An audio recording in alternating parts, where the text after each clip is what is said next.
Hello, everyone, and welcome to the Walnut Creek Crawdads pregame show. I am your host, Justin DeHaas, alongside me, my co host, Kobe Siegel. And we have one game here of non league action between the visiting Alameda Anchors and your Walnut Creek Crawdads. First pitch should be in about 20 minutes, and Kobe and I will talk to you about some Crawdads baseball for about 15 minutes or so. And so let's just in case you didn't know, this is a rematch between two teams that play each other on June 4th, about a month ago, and the Crawdads mercy ruled the Anchors 13-2 in about 7 innings. And but the Anchors are second place in the Bay Area Collegiate League, a league that they are above teams that you might have heard of, like the Bay Area Admirals and the Game Prep Trojans. And so, even though this is a squad that the Crawdads handled rather easily in their first outing, one might say that maybe the Anchors have gotten better over this last month or so. And so maybe we'll see a little bit more of a competitive game here. And I don't know if we're necessarily going to see a mercy rule 7 inning action thing. I think that was mostly because that was like really early in the season. And, now that we're kind of in the thick of the season, I think we might play 9 innings regardless. But we'll see here. But we've got a pitching matchup here between EJ McGrew, and on the other side, the Anchors are rolling out Harry Toos, who is a kid that when I look at his NCSA scouting profile, so he's played for the West Coast Kings before. He's about 6 foot 190, 19 years old. He's coming out of De La Salle High School in Concord, and he's a righty. His fastball tops out about 87, but with his off-speed pitches, his changeup is 68 miles per hour, and his breaking ball is about 60. And that caught my attention because normally you want your changeup to be about 10 miles per hour less than your fastball. Where here it's about a 19 mile per hour difference, which should honestly be pretty easy for the Crawdads to pick up because obviously that's a big difference, and they should be able to recognize when it comes out of the hand, depending on how fast it's going, whether it's a fastball or a changeup. And then his breaking ball is another 8 miles per hour less than his changeup, and so he's got a big difference there. But looks like he might have a three-pitch mix. It doesn't specify what kind of breaking ball he has, whether it's a curve or a slider. But yeah, that's what he's working with there. And so, obviously we know about E.J. McGrew, but is there anything that you found out about this Harry Twos kid? Well, so Harry Tews, he graduated high school in 2022, and he committed to Holy Names University, which we've recently learned, courtesy of our wonderful Andy Mack, that it closed. So I'm not exactly sure what he did for baseball this spring, but here he is playing for the Alameda Anchors. And yeah, and I mean, at first I saw the difference between his fastball and off speed. I mean, his curveball was 60 miles an hour, which I mean that's crazy. At first I thought, wow, I mean that's an awesome difference. That must be good. But Carson informed me that actually no, that's not good because of what you said, that it makes it really easy to pick up, and his fastball is not necessarily fast enough. It maxed out at 87. I'm guessing it'll be mid 80s, maybe low 80s. That his fastball is it's not fast enough where you necessarily need to sell out on it. So I mean, yeah. So I expect the Crawdads to have the advantage in the pitching matchup. EJ McGrew probably has a little bit better stuff, and Harry Tews has not pitched yet versus the CCL teams. But I mean, we can get into this. When we look at the Alameda Anchors, it is very possible they've gotten better. The first game of the season, a lot has changed. Crawdads have definitely gotten better, but they're three games versus CCL teams. lost 13-2 versus the Crawdads, lost 13-1 versus the Potters, and lost 7-1 versus the Packers. So they haven't really been competitive at all in these 7-1 to the games. Packers, though. It's not bad. Yeah, I mean that's That's what it's the not bad. Crawdads lost yesterday to the Yes, Packers. yes, but it's been 3 blowouts. So I mean, yes, I'm not really sure how good this team is going to be, but we'll see. Yeah, for sure. And EJ McGrew is going to be on the bump against this squad. And honestly, when you look at his game log, it's really one outing that stands out that kind of skews the ERA. Against the Sonoma Stompers, he went 3 innings with allowed 5 earned. But beside that, he hasn't allowed more than 1 earned run in any of his 4 outings. Granted, against the Admirals, which was his last outing, he allowed 4 runs, but obviously 3 of those were unearned. And so he's been solid. I think he's been better out of the bullpen than he has been starting. But yet, Brant Cummings seems to have confidence in McGrew as a starter, and he's going to be out there today. Do you have anything on EJ McGrew? Well, so EJ McGrew, the main thing has kind of been uh, the walks, but we have seen some flashes of him being pretty good, and as you said, clearly Brant feels comfortable enough to start him, and it also is kind of more of a a low pressure environment. He can kind of I guess he definitely can is going to be able to get away with more versus the anger. So maybe the pressure of needing to throw a perfect pitch is gone a little bit more. So yeah, I am excited to watch him pitch, and also some of our other bullpen pitchers such as Ryan Troy and Ryan Delaney, and there's someone else in the bullpen. Troy, Hold on. Delaney, and yeah, I'm pulling that up too. Firestone. Yes, Owen Firestone. Who Firestone. I'm excited to watch Owen Firestone because I love watching Owen Firestone pitch. He just throws strikes, and it's awesome to watch. Yeah, he got the win in his last outing in that comeback a few days ago. And yeah, I mean, look, going back to EJ McGrew real quick, I think a big reason why Brant keeps on rolling him out is because Brant needs starters. Obviously, lost Flora and Spolero, but newsflash, Ryan Spolero is back. He is. We He's just back. we just saw him today, pulling up to the dugout, and he is back. So don't know when he is going to pitch, but he actually called Austin a few days ago and was like, "Hey, can I come back? Like, I'm bored."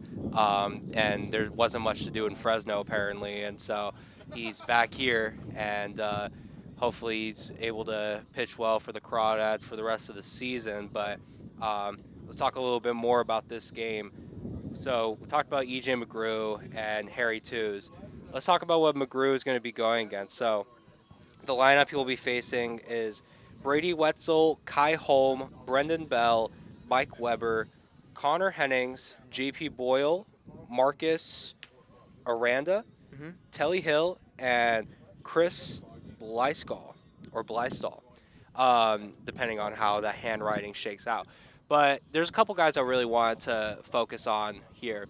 Brady Wetzel is a Chabot kid, and he's got some really nice numbers there. In 32 games played, he has a 318 average with 14 steals, so clearly he's got some speed. Doesn't look like he has much pop because I don't think he had a home run for the Gladiators last year, but 20 RBI out of is a solid amount for a guy who's a leadoff hitter for this anchor squad. And so he's one kid to look out for. Another kid to look out for who's batting second is Kai Holm from San Mateo. In 29 games played, he has a 367 average. It also looks like no home runs, as it doesn't say on here. Also, no stolen bases. So maybe not much pop or speed, but clearly those batting averages, when they're above 300, are really good. And so when doing my research, these appear to be maybe the 2 best players on the team, and it's no shock that they're batting 1 and 2 respectively. I also have to give a shout out to Brendan Bell. It's not Brandon Belt, just to clarify. Brendan Bell. He is a Biola University player, which, by the way, shout out to Biola University in lovely La Mirada, California. But we have, and he rounds out that top three, batting third. Didn't really have much stats at Biola. Only played in 9 games with 33 at bats, and in that limited action, didn't look too good with a 212 average. But that's what the top of their lineup looks like. Is there anything else that you noticed when looking at the Anchors lineup? Well, I see most of these guys are from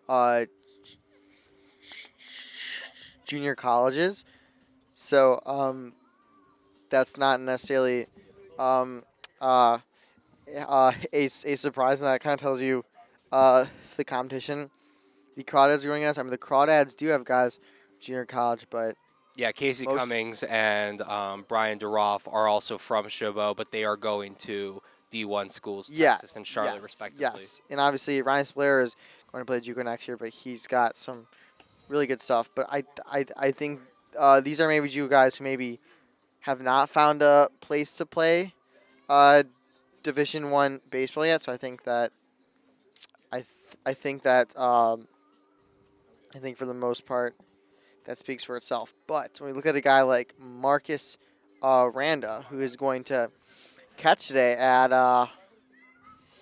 um, at at at San Mateo Community College, he had a 457 on base percentage, which I mean that's pretty good. Batted 352, pretty good. Again, maybe the competition's not there, but he is capable of getting on base and getting hits. So yeah, so definitely do not take this team lightly because these are all collegiate ball players. Yeah, for sure. And talked about the Alameda lineup, and let's just run through the Crawdads lineup real quick. So, batting leadoff at second base, Ryan Ellis, followed by Casey Cummings in center, Ryan Brome DHing, Sam Gilliam behind the plate, Cole Fellows in left, Tyson Pointer in right, Griffin Harrison at shortstop, Max Farfan at third, and Emmett Finney at the 9 spot at first base. And so, overall, looking at this lineup, you've got your top three with Ellis, Cummings, and Brome, about as consistent as it gets. Matt King taking the day off. He's normally in that cleanup spot. That's going to be filled by Sam Gilliam. And in his place, you've got a kid like Griffin Harrison, who we've talked about. He's a kid that has stepped up and needs to step up for the squad if they want to be successful for the rest of the season. And so, also want to give a shout out to Tyson Pointer. He had the Oppo home run yesterday. He looks like he got bumped up a little bit in the lineup. He was hitting 7th yesterday. He's hitting 6th today. If he keeps on having success, maybe he'll see himself higher because I believe he started out in the cleanup spot. And so maybe he could find himself there because we know how much power the kid has. And, you know, he could be a really good cleanup hitter, no doubt about it. But, yeah, and then in the pen, you've got, like we said, Owen Firestone, Ryan Delaney, and Ryan Troy, the recent UCSB commit. Congratulations to Ryan Troy on that. But, yeah, is there anything that you notice when it comes to the batting order or who's in the pen? Absolutely. I am staring at one guy this game, Max Farfan. All right, Max Farfan. You can compare his non-league stats to his league stats. His league stats. So he's got an 091 batting average, 231 on base, 152 slug for 383 OPS. Non-league teams, he has a 318 average, a 400 on base percentage, an 864 slug for 1.264 OPS. So Max Farfan is going to hit the crap out of the ball today. I am excited for Max Farfan to he has 4 home runs on the season. I believe that's tied for the team lead. So I think Max Farfan gets his 5th home run today. I like the prediction. Yeah, especially because don't sleep on the kid. He might be hitting 8th today, but as you mentioned, he dominates in non-league action, and obviously this is a non-league game today.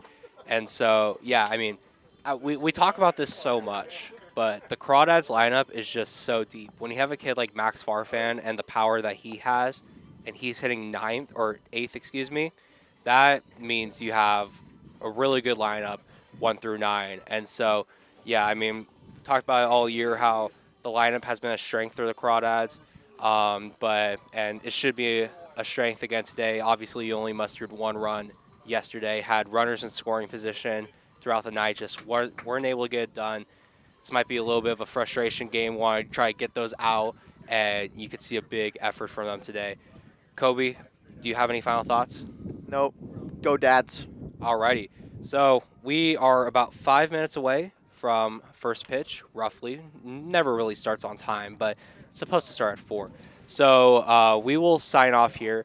For my co-host, Kobe Siegel, I am Justin Haas. Thank you again for listening to the Walnut Creek Crawdads pregame show. And stay tuned because we have Austin Oda and Carson Mercier on the broadcast in about 5 minutes. Thank you.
Following a 7-2 loss yesterday in Healdsburg, the Walnut Creek Crawdads will try to bounce back and get some home cooking to their advantage here at Monte Vista High School. Welcome into the broadcast booth. My name is Austin Oda, joined alongside me, Carson Mercier, for the 26th game of the season for the Crawdads, who sit 19-5-1, their best start in program history. They have been fantastic with just 2 losses in about a month of action. Carson, I mean, let's just start it simple. Your keys to the game. Let's go right into it. Keys to the game. I've got 2. And pretty basic, but pretty important, I think, as well. Keep the ball off the ground. That's on the offensive end. For the pitching staff, keep the ball on the ground. Get the ground ball. Yesterday, some line drive base hits. Yes, they were a little bit broken bat, single type. Little lucky. Get the ball on the ground. Get that double play. Get out of that big inning. And on the offensive end, hit line drives. Hit the ball in the air. Hit the ball over someone's head. This, of course, not a CCL contest. This is against the Alameda Anchors. The Crawdads beat them earlier this year 13-2 in just 7 innings. And we'll try to improve to 2-0 against the Anchors today. The Anchors come in second place in the Bay Area Collegiate League, 9-3 record, and their lineup looks like this. Brady Wetzel, the second baseman, leads off with Kai Holm, the shortstop, hitting second. Brendan Bell, the right fielder out of Biola University, hits third, with Mike Weber DHing. He's the cleanup hitter. Connor Hennings hits fifth and plays left field. JP Boyle on center field hits sixth. Marcus Aranda catches, hits seventh. Telly Hill, Chris Bliscoe round out the lineup against E.J. McGrew. E.J. McGrew, good egg. Been pretty good this year. 1-0, 4.85 ERA. This is his 4th start of the summer. 13 innings pitched. About that in strikeouts as well at 12. 10 walks, a little high, 10 hits as well. First pitch he throws is way up and out. 1-0. First pitch time, 4:02. 66 degrees, your first pitch time, and temperature is brought to you by Meadowlark Dairy, trying to hang on to that Old Town vibe since the early 1900s. The 1-0 to Wetzel is fly to the right side, shallow, coming in as Pointer, going back as the second baseman Ellis, but it's Tyson Pointer to make the catch for the first out. The Crawdads defense from left to right in the outfield, Cole Fellows, Casey Cummings, and the aforementioned Tyson Pointer. With Max Farfan, the third baseman, Griffin Harrison will be turning double plays at shortstop with Ryan Ellis at second. Emmett Finney gets a start at first base with Sam Gilliam behind the plate. And like we mentioned, E.J. McGrew on the bump. Here's Kai Holm, 367 his average last year at College of San Mateo. No home runs, but 14 batted in. First pitch he sees is fly to the right side. That'll get well foul. 0-1. Good job. Get ahead. That's what we like to see. Yesterday it was McShane on the bump, and he had a fairly good outing. We were talking about it yesterday. But his struggle was he wasn't able to get ahead of any hitters. The 0-1 is up high with the fastball, 1-1.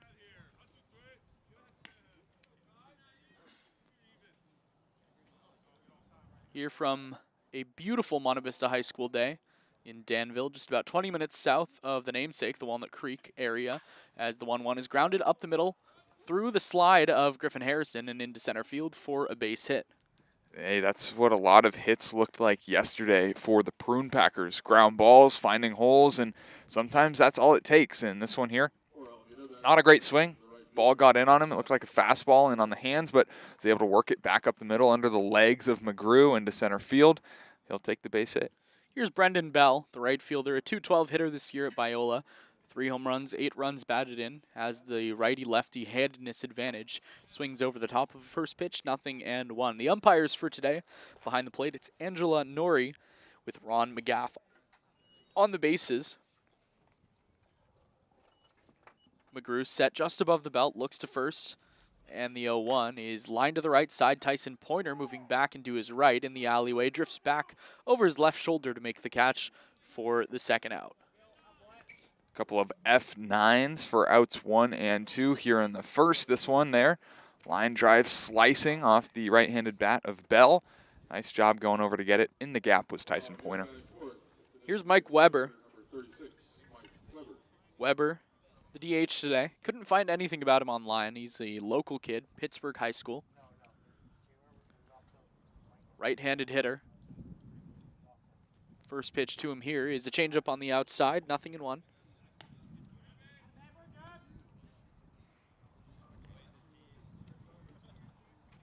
Anchors and Crawdads. Anchors come in blue tops, gray pants. Crawdads, gray tops with the red lettering, as the 0-1 is a slider down and in, gets past Gilliam to his right, moving up to second. On the wild pitch is Kai Holm. Yeah, tough one there for Gilly to block down by the right foot of Weber. sliding to that left. It's a tough one to keep in front. 1 ball, 1 strike, 2 outs. Runner on second. No score here in the top of the first. E.J. McGrew to Mike Weber, whose bat sits on his right shoulder. McGrew looks to second now. The 1-1 is a slider down low. This time a better block by Gilliam. 2-1. Good speed on second with Holm. No steals this last year, however, at College of San Mateo. It's a 2-1 hitter's count. Pitch is lined to the right side, foul. Pretty much straight back to the screen. 2-2.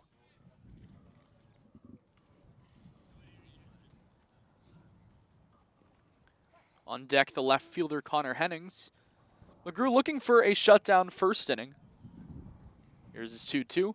It is just off the outside. McGrew thought he got the call. I think Mike Weber, the hitter, thought he was going to get the call. Yeah, it looked like a pretty good pitch on the paint. Well, inside of the paint. That was just froze him. And I think froze the umpire a little bit too.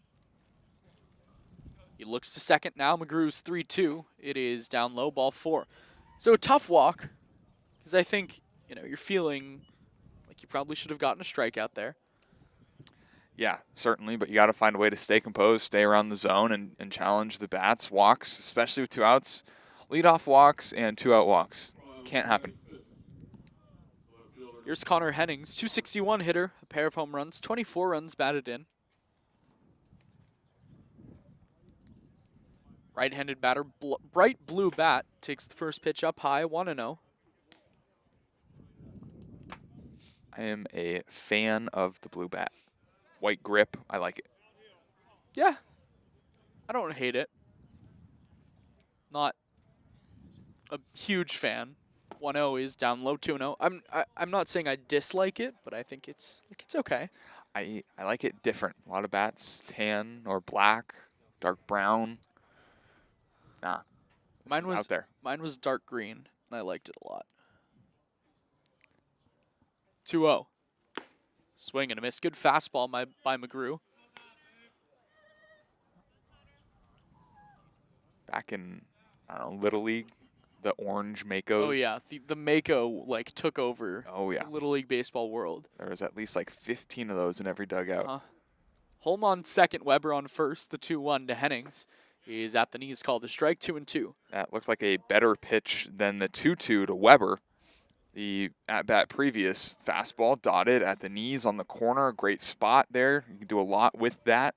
That pitch is going to get a lot of takes and a lot of ground balls as well. McGrew ready. Here's his 2-2. It is popped up on the right side of the infield. Maybe playable for Emmett Finney, but it's going to drift out of play past the Crawdads dugout. We'll do 2-2 again. Did you ever have a Mako? Did.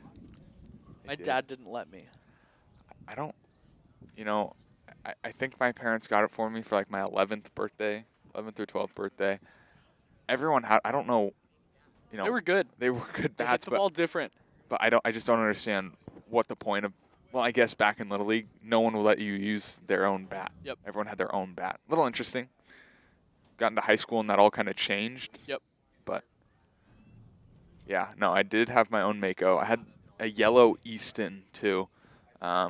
Forget what it was. I loved that bat. Didn't have as much pop, but I hit a lot of singles, doubles. McGrew steps off the back of the rubber again. It's Holm on second with Weber on first. No score here in the top half of the first. Crawdads still yet to hit. 2 balls, 2 strikes, 2 outs. McGrew in a battle with Hennings. 2-2. Ground ball to second base. Ryan Ellis on 3 hops. Scoops. Shovels over to first. In time to retire the side. A hit, a walk, 2 runners left on. We'll head to the bottom of the first. Still no score.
Bottom half of the first inning, E.J. McGrew gave up a hit and a walk, but was able to strand 2 runners and gives his bats a chance to take the lead first in the game. Crawdads lineup looks like this. Ryan Ellis leads off, the second baseman, with Casey Cummings hitting second. He's in center. Ryan Brome gets a slight day off. I always think of a DH day as a half day off, so he's DHing and hitting third with Sam Gilliam behind the plate. He hasn't been back there in a while, but he's hitting cleanup. Colt Fellows hits fifth in left field. Tyson Pointer, the right fielder, hits sixth. Griffin Harrison, the shortstop, at seventh. Max Farfan and Emmett Finney, the third and first baseman, respectively, round out the lineup. And they'll be facing Harry Tews. Spent 2023 at Holy Names of the Pac West, NCAA Division II. 16 games, 0-0 win-loss. A couple of games started, 31 and 2/3 innings, 22 hits, 25 walks, 23 strikeouts, 5.12 ERA, 1.48 whip. The walks high, the hits high. Look for the Crawdads to take advantage of that today with Ryan Ellis stepping to the plate. 446 average for Ellis, 3 home runs, 12 batted in. First pitch that he sees is a fastball on the outside. Another 3-hit day yesterday for Ellie. In a day it felt like just about nothing was going right for the Crawdads. Ryan Ellis does Ryan Ellis things.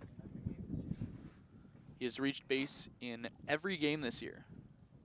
The 0-1 to him here is a changeup down low, 1-1.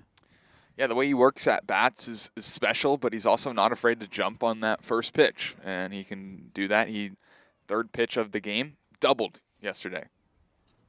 The 1-1, up and out, 2-1. He's just one of those guys that you want at the top of the order. Of course, reach base safely in every way. He's going to hit, he's going to walk, and he has very, very good wheels to back. 2-1, off the outside, 3-1. Ryan Ellis, I mentioned the 3 home runs this season, but none of them in conference play. So here with a 3-1 count, why not? It's a go pitch. Who says no? 3-1 to Ellis. He's up high, ball 4. Death, taxes, Ryan Ellis leading off the game on base. Not much changes. That'll bring up Casey Cummings, 302 average, 4 home runs, 9 runs batted in. Felt like he was robbed of a late home run yesterday. Yeah, I mean, he gave that ball a very, very good ride. He was shocked it didn't even get down. Somehow didn't get out. Tough luck for him. First pitch to him here is a slider, called a strike on the outside, 0-1. For those of you who are unaware, in Healdsburg, where the Crawdads played yesterday, center field is listed at about 400. I would say it's probably closer to about 430, 440, in case he hit a ball to the wall. 0-1 is in the same spot with a slider, 0-2. To the wall that was caught. It was caught. Just brutal. Probably wouldn't have changed anything in the game. No. The second out, a little bit of a rally-killing home run. 0-2, runner goes from first. It is off the hands of Casey Cummings. And death taxes, Casey Cummings getting hit by pitches. 13th of the summer. That's a lot. 14th. 14, yeah. That's a lot. And he got hit a lot at Chabot. I think got hit 20 times at Chabot.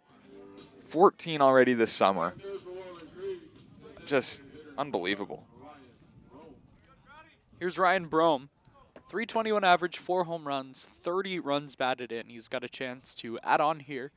First pitch he sees is up and out, 1-0.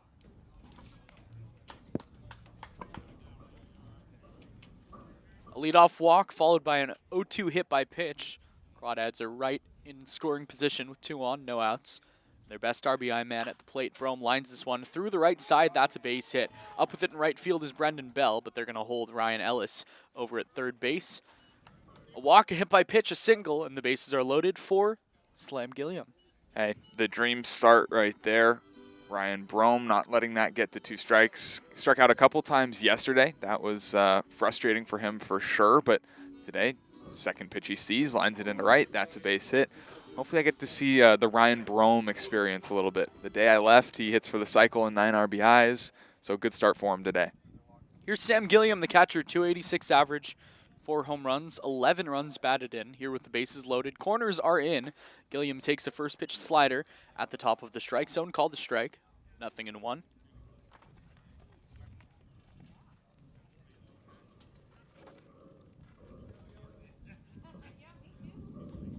Ellis on second, Ellis on third, Cummings on second as Gilliam hits a home run that was about 100 feet foul. That's his corner. I think there's a magnet over in that foul corner because, yeah, he has the few home runs out to left, but he also has a lot of balls into the trees as well. 0-2, down and away, 1-2.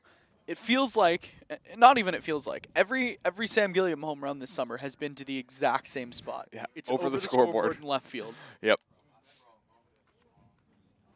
Big spot for him here. Bases loaded, no outs. Here's the 1-2. Gilliam smashes this one to left field. If it's fair, it's trouble, but it is foul. About 10 feet to the left of the third base foul chalk. And a break for Harry Twos on the mound. And another good swing by Gilly. Got that foul home run, tugged that one. A few feet foul, not a whole lot. Probably the fastest base paths that the Crawdads can put together. Ellis on third, Cummings on second, Brome on first. Here's the 1-2 to Gilliam. Down and away with a changeup, 2-2. Love this at bat. Fall down early, 0-2. Not going to matter. He works it to even. Get yourself a good hittable pitch. Keep fighting it off. The tough ones, and that's what Gilly does. That's what this lineup does. Here's the 2-2. Gilliam hits it high, out to straightaway center field, shallow. Coming in is the right fielder Brendan Bell, who circles under it, makes the catch. Ellis tags from third. Bell's throw is low and cut off by Telly Hill, the first baseman. Ellis come home to score, and it's 1-0 Crawdads. Really surprised that ball was cut off by the first baseman, Telly Hill. I mean, very shallow in right field. Brady Bell, I mean, maybe 40 feet outside of the infield dirt, caught it. It looked like it was on line. Ellis didn't get a good break on it. Here's Cole Fellows, 292 hitter, 2 home runs, 14 batted in. First pitch to Fellows is up high, 1-0. Defense for the Admirals from left to right in the outfield, Connor Hennings, J.P. Boyle, Brendan Bell, with Chris Beliskel, the third baseman, and Kai Holm, the shortstop. Brady Wetzel and Telly Hill on the right side. Marcus Aranda behind the plate. Step off from Twos as Cummings had a great read on him. Twos. Tooze. 1-0 to Fellows is a pickoff move back to second. No throw, but a spin over the right shoulder. Solid last name. Twos. Lots of very baseball names on this team. Here's the 1-0. Fellows takes up and away. 2-0. J.P. Boyle. Good baseball name. Brendan Bell.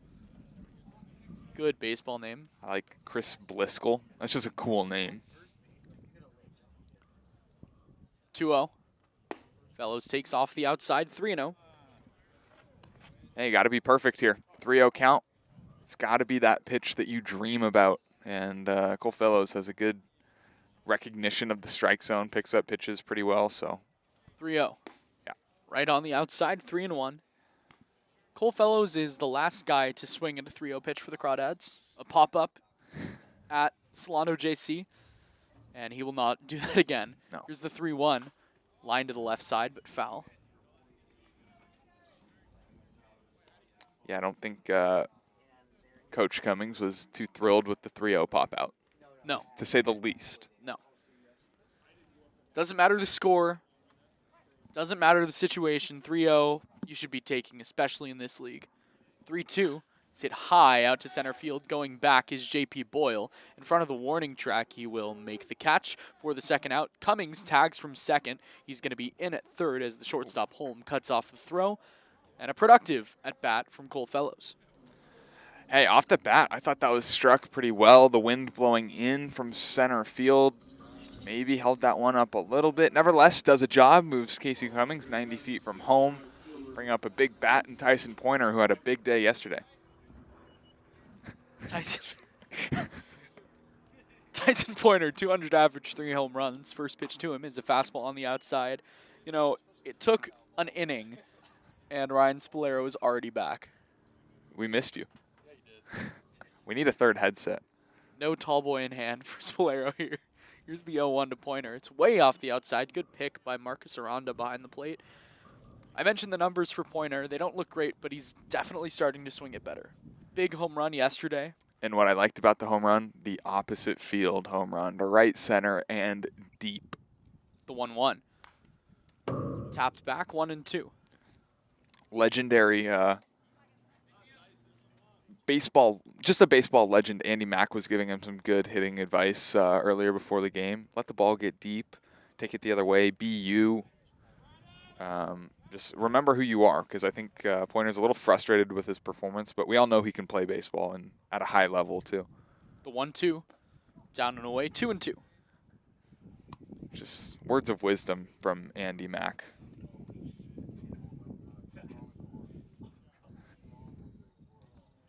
Two balls, 2 strikes, 2 outs, a run home for the Dads. The 2-2. Swing and a miss. Good slider from Harry Tews. His first strikeout ends the first inning. A run, a hit, no errors. 2 runners left on. We'll head to the top of the second. 1-0 Crawdads.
J.P. Boyle leads off the top half of the second inning against E.J. McGrew after McGrew gave up a hit, a walk in the first inning, but was able to strand a couple runners and now works here in the top of the second with a 1-0 lead. The first pitch to the left-handed hitting Boyle is fouled off the glove of Gilliam.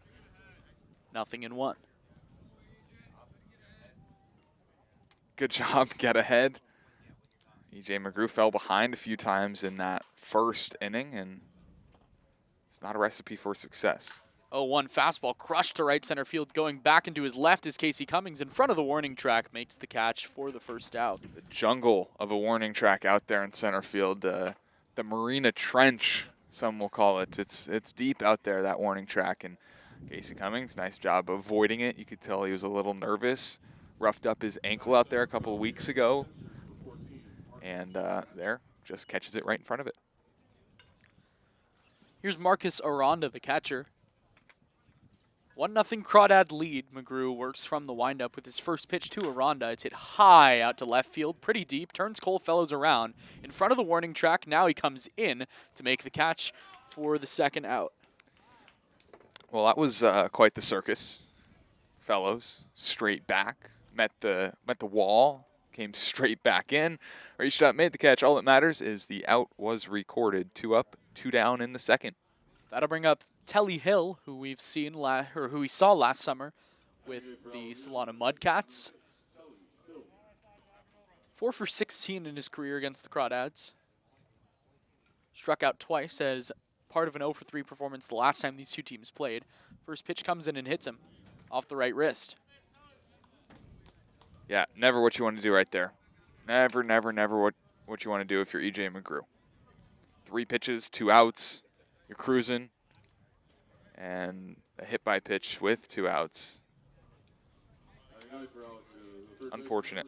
Happens. That'll bring up Chris Bliscoe, the third baseman. Good name. Great name. Left-handed hitting third baseman. First pitch is off the outside and low, 1-0. Telly Hill on first with 2 outs, 1-0 the Crawdads lead. McGrew comes set with the 1-0. It is swung on and missed. Looked like the changeup there. 1-1. Yeah, looked like a very good changeup. That one starts maybe thigh high, drops below the knees. You're going to get a lot of that, a lot of ground balls. If you can locate it, that's going to be a great pitch for him. 1-1 is lined straight back, 1-2. McGrew still no strikeouts today. He's averaging about a strikeout an inning this summer. 13 innings pitched coming into today, 12 strikeouts.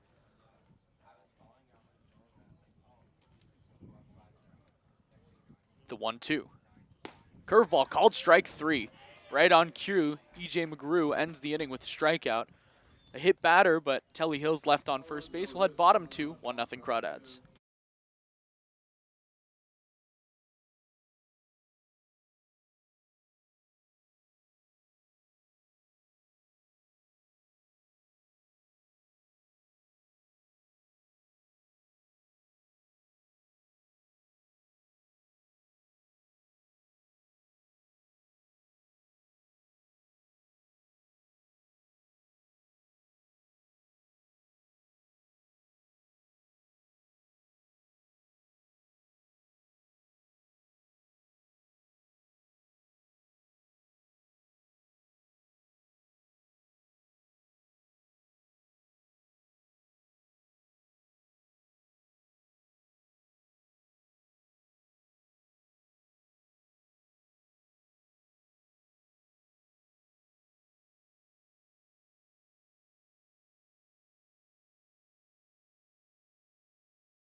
Mr. 707 steps into the right-handed batter's box to lead off the bottom half of the second inning. 1-0 Crawdads. 7-0-7. Griffin Harrison, Max Farfan, Emmett Finney, 7-8-9 to hit for Walnut Creek. First pitch to Griffin Harrison is a fastball that just misses a little low, 1-0. Harrison, a .333 hitter, a home run, 10 runs batted in, has been everything the Crawdads could have asked for from their fifth infielder. The 1-0 to him, squares to bunt, pushes it to the right side, but foul.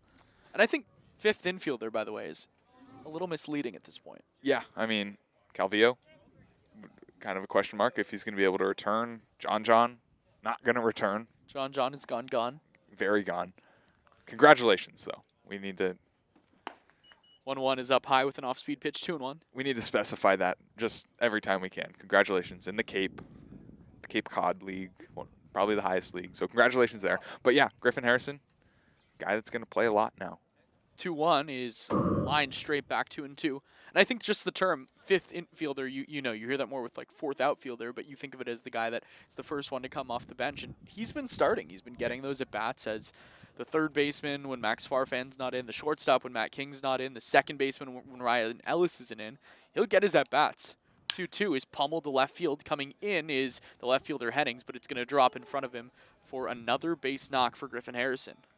Hey, reached base safely a couple times yesterday, both via the walk. Today gets it done with the single. That's sharply hit into left on a line. A lot of his hits, all of his hits actually this year are left of the second base bag. Something he's pull happy, but hey, gets the job done. Just a pretty swing. Here's Max Farfan, 182 his average, but 4 home runs. Leads the team with Ryan Brome and Casey Cummings and Sam Gilliam. 15 runs batted in. First pitch he sees here is up high. I know Kobe Siegel predicted pregame that Max Farfan was going to hit his fifth today. He did. Don't hate that prediction. Tons of pull power. Tons. The 1-0. Farfan hits it high, deep to left field, but it looks like it's in the park. Connor Hennings circles under it and makes the squeeze for the first out. I thought for a hot second that was gonna do it, but kind of just lazy out to left. Easy out, number one. Here's Emmett Finney, 171 average, no home runs, 2 batted in. Hit an RBI double in his last game against the Game Prep Trojans.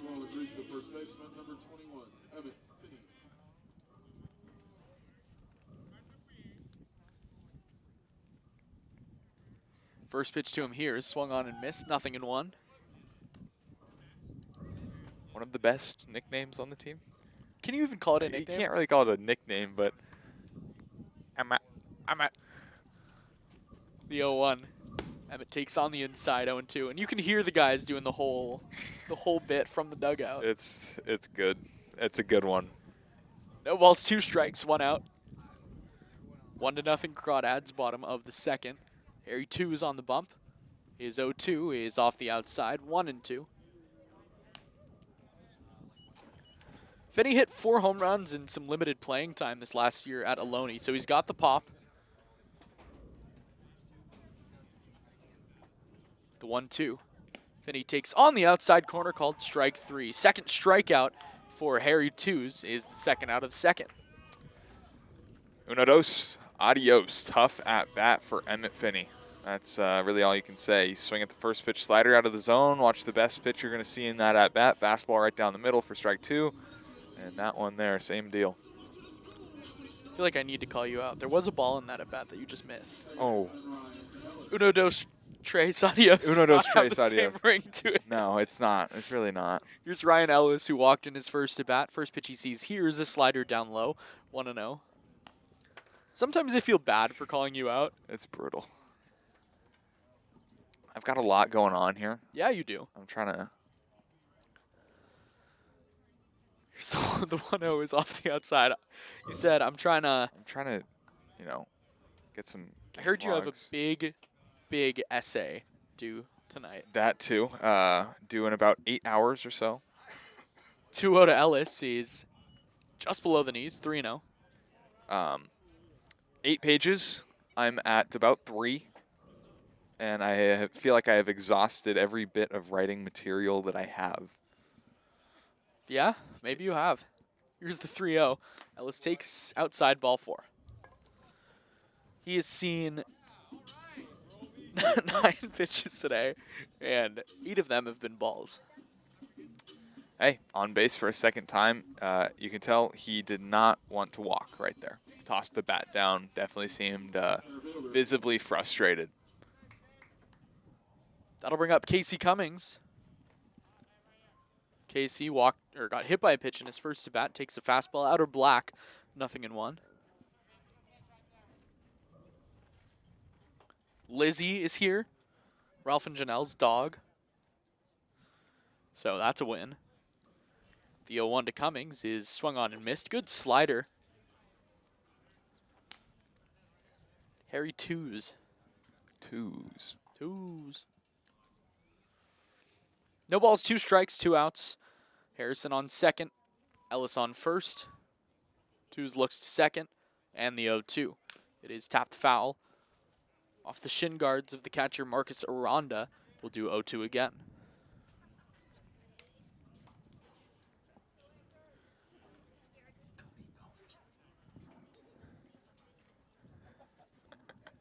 Here's the 0-2. Swing and a miss. Good slider by Harry 2s. Strikes out a pair of batters this inning. Strands 2 on. Led to the top half of the third inning. It's 1-0. The Crawdads lead.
Brady Wetzel leads off the top half of the third inning. A 1-0 Crawdads lead. E.J. McGrew back out to face the lineup for the second time.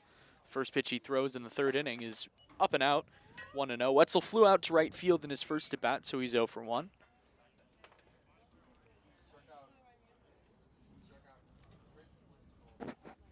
The 1-0. Tap to the right side. Ryan Ellis over to his left, scoops it up just in the outfield grass and throws to first in time to retire Wetzel for the first out. I'll tell you what, Ryan Ellis made that look like a lot easier of a play than it really was. He was shaded up the middle, had to come a long way to his left, fielded it, and had a nice quick transition. Nice throw to first, out number 1. That'll bring up Kai Holm. Kai Holm 1 for 1 today. The roll call is already back. First pitch to Holm is off the outside, 1-0. So Ryan Spolero started the roll call for the Crawdads, where they'll chant the names of the players throughout the field.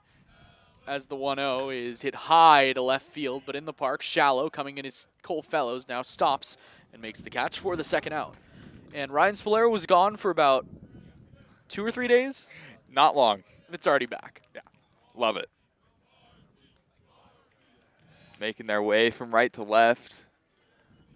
Bouncing around the infield. That's funny. Here's Brendan Bell. Bell is 0 for 1 today. First pitch to him here is up and away with the slider, 1-0. Are they done already? Yeah, they go quick. Wow. They don't mess around. Wow. McGrew looking for his first 1-2-3 inning. The 1-0 is swung on and missed. Good fastball at the top of the zone, 1-1. They don't wait for, pitches. They go right in the middle of pitches. No. It doesn't matter. The 1-1. Down low, 2-1. Gotta go. 1-0 Crawdads here in the bottom of the third. EJ's been pretty good so far. 2 shutout innings with a strikeout. 2-1 is chopped too short. Griffin Harrison gets a high second hop. Double clutch throw to first just in time to retire the side. A 1-2-3 inning, 2 flyouts, 2 groundouts and a flyout from E.J. McGrew. We'll head bottom 3, 1-0 Crawdads.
Bottom half of the third inning, the sweet sounds of Fleetwood Mac here at Monte Vista, and that means it's Brome time as Ryan Brome leads off the bottom half of the third.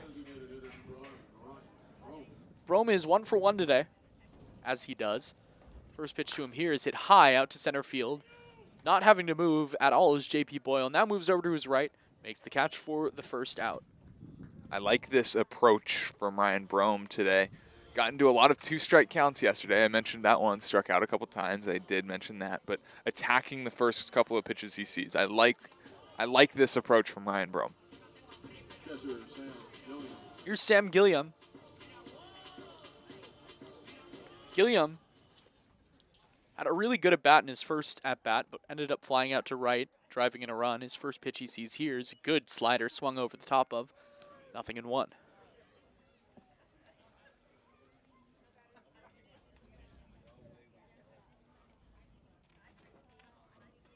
Twos has really settled down after the first inning. The 0-1 is chopped to the left side, foul over the Anchors dugout, 0-2. Yeah, hey, that first inning was a little rocky, but I mean, even then you could see this. He's got the good stuff. He's gotten himself into a groove, and it's tough to break guys open once they get into that groove.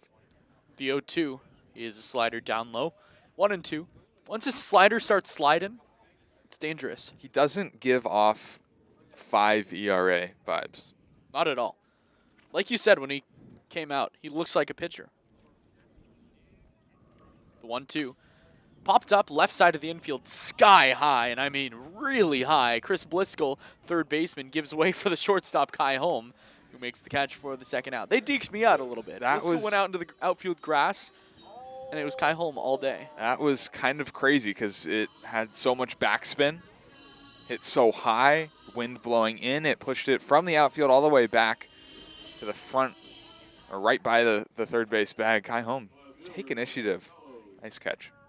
Here's Cole Fellows, who flew out to medium deep center field in his first at bat. He's 0 for 1. First pitch to him here is a curveball at the knees, 0-1. No runs, a hit, no errors for the Anchors. A run, 2 hits, no errors for the Crawdads. The 0-1 to Fellows is lined up the middle. Coming in is the center fielder, J.P. Boyle. Now goes into a full sprint, and he dives, and it gets past him. Fellows around first, heading for second as Connor Henning scoops it up, and his toss is going to be late. It's a stand-up double for Cole Fellows with 2 outs here in the third. J.P. Boyle, the center fielder, Santa Barbara City College legend, coming in on that one. I like the risk reward there. That ball was not hit particularly well. It's only going to be 1 base if it gets by you at most. Fellows has wheels. He was able to get to second. I'll take it.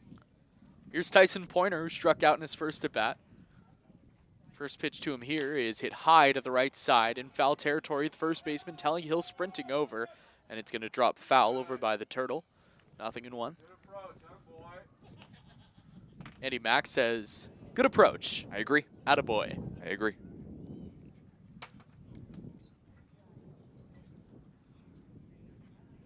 Brutal. No balls and a strike. Setting up on the outside half is Aranda. The 0-1 to Pointer is popped up right side. Telly Hill, the first baseman, going back. Now goes into foul territory in a full sprint towards the Crawdads dugout. He makes the catch for the third out. It was an adventure, but he made it happen. We'll go to the top half of the fourth inning with Carson Mercier on play-by-play here on the Crawdads Streaming Network.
Top of the fourth inning here at Monte Vista High School. E.J. McGrew back to work. He'll face Mike Weber, Connor Hennings, and J.P. Boyle. Joining me now, Cody Perry. Cody, broadcasting debut. How you feeling? I'm feeling good, you know.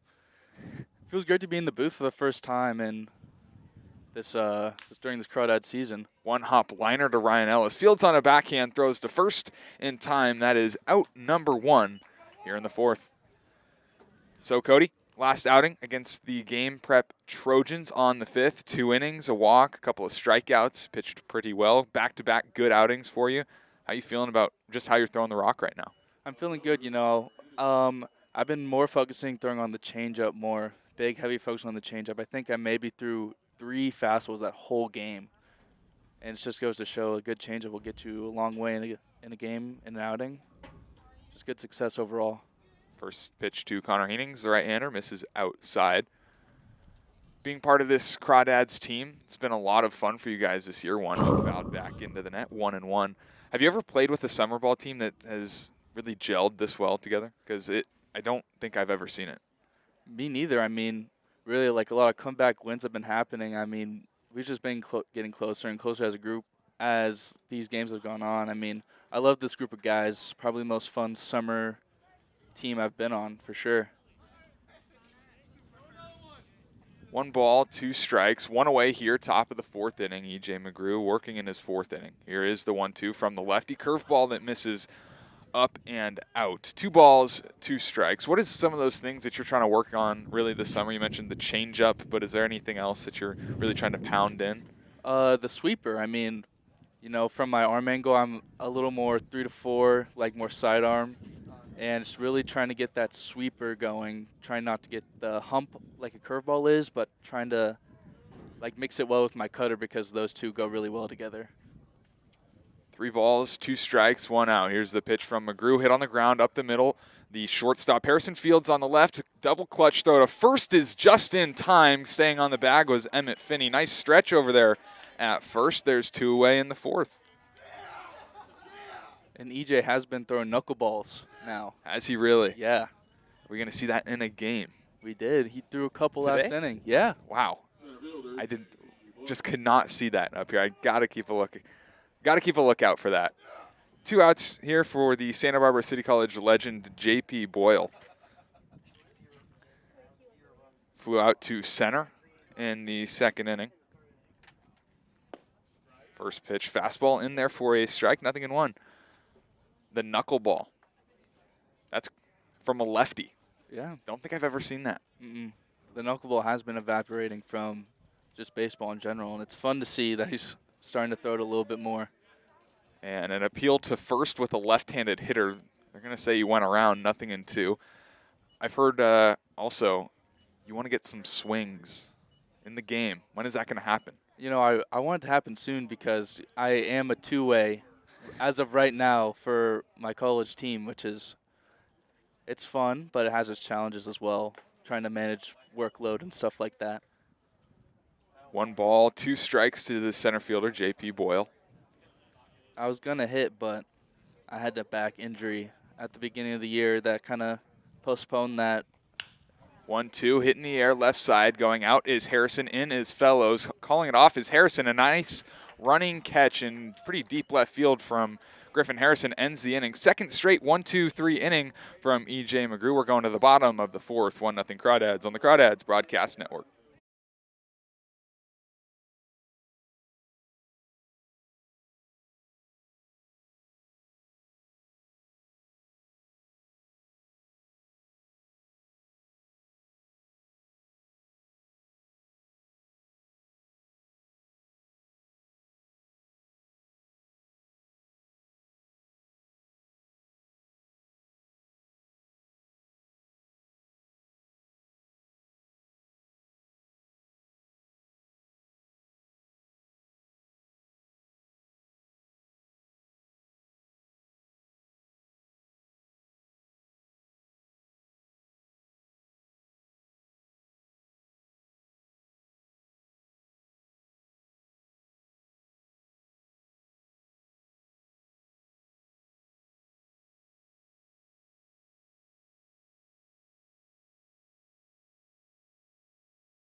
Bottom of the 4th inning, Crawdads lead 1-0, and we'd like to give a special shout out to Tony Harrington. Happy birthday, Tony.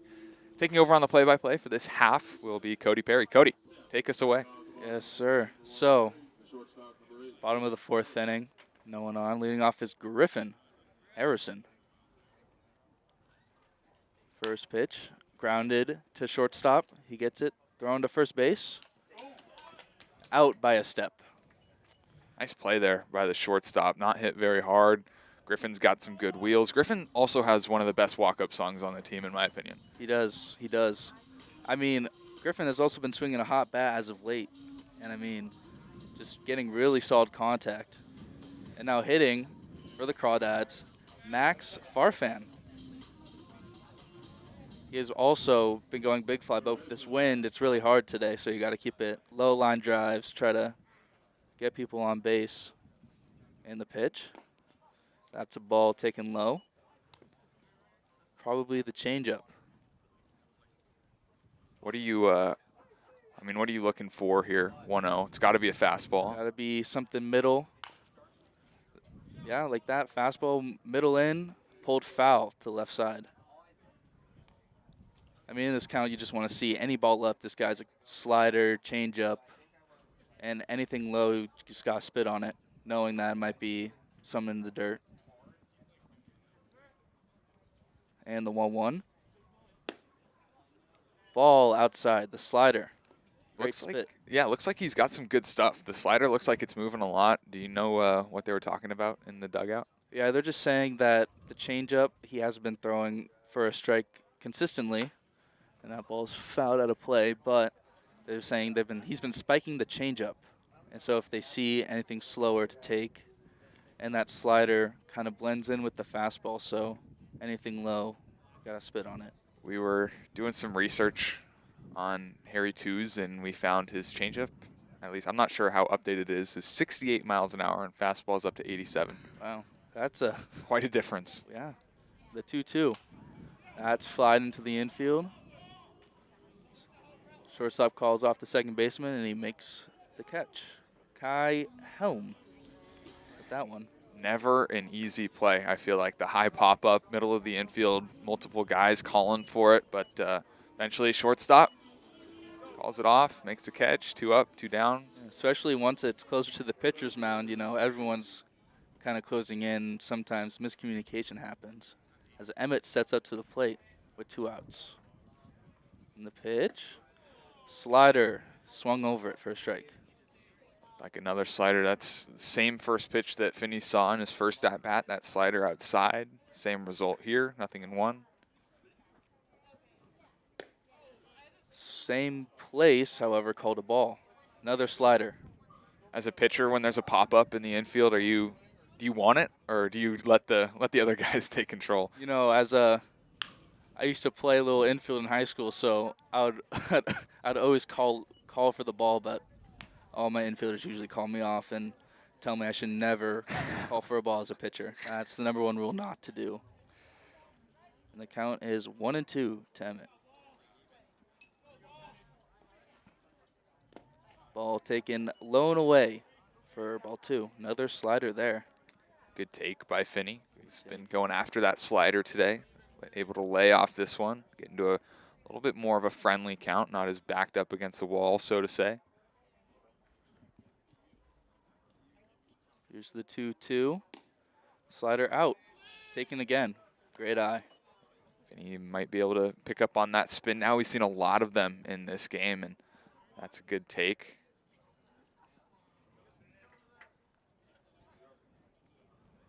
I mean, the slider's probably the hardest pitch to hit as a hitter. It's going away from your bat. Just got to stay through the zone as he fouls off a 3-2 slider. And Matt. It's so good.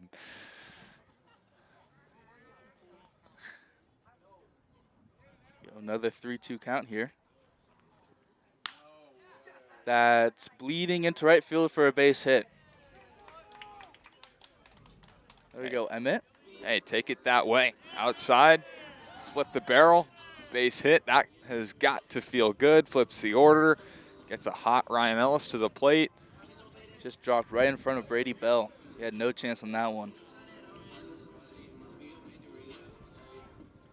Those in-betweeners, that can get outfielders in trouble trying to dive for balls, get past them. We saw J.P. Boyle, inning previous, happen to him out in center.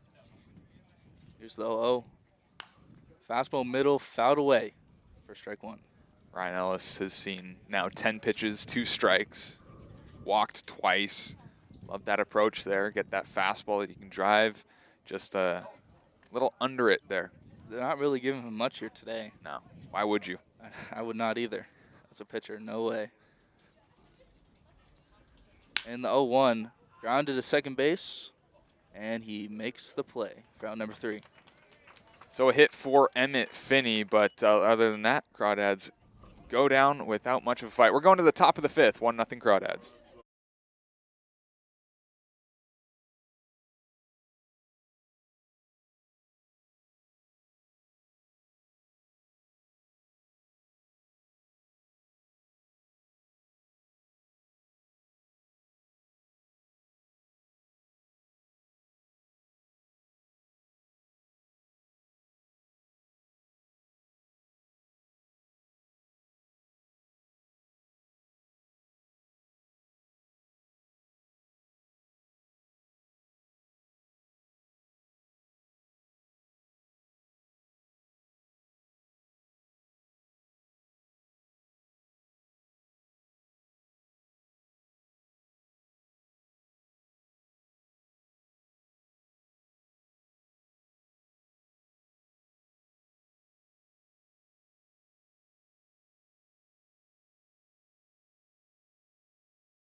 Seven, 8, 9 for the Anchors here in the top of the 5th inning. 1-0 Crawdads lead. It'll be E.J. McGrew back to work for inning work number 5.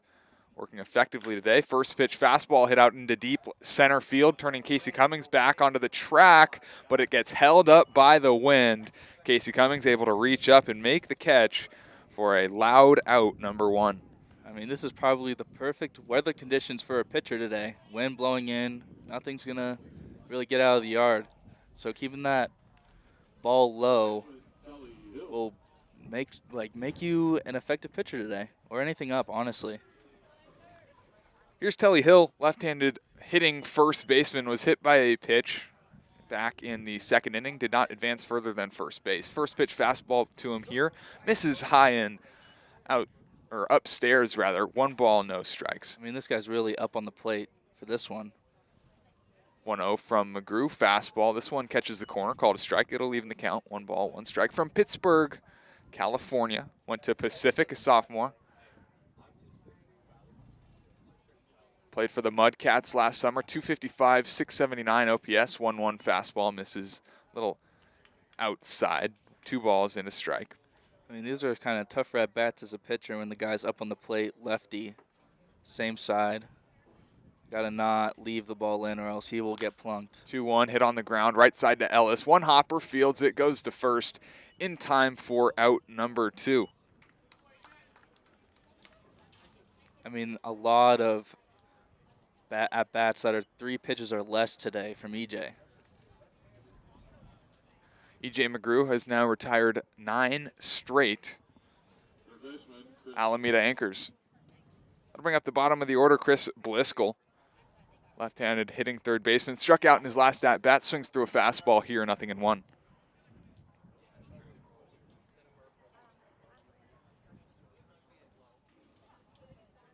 A 1 to Bliscoe. Another fastball again. Swung on and missed. 0-2. Hopefully the knuckleball comes out this pitch. I'm waiting for it. I'm keeping a real close eye this inning. I haven't seen it. 0-2 from E.J. McGrew. Fastball lined right back up the middle. That's into center field, a base hit. Single from Chris Bliscoe breaks the streak of 9 straight Anchors retired by E.J. McGrew.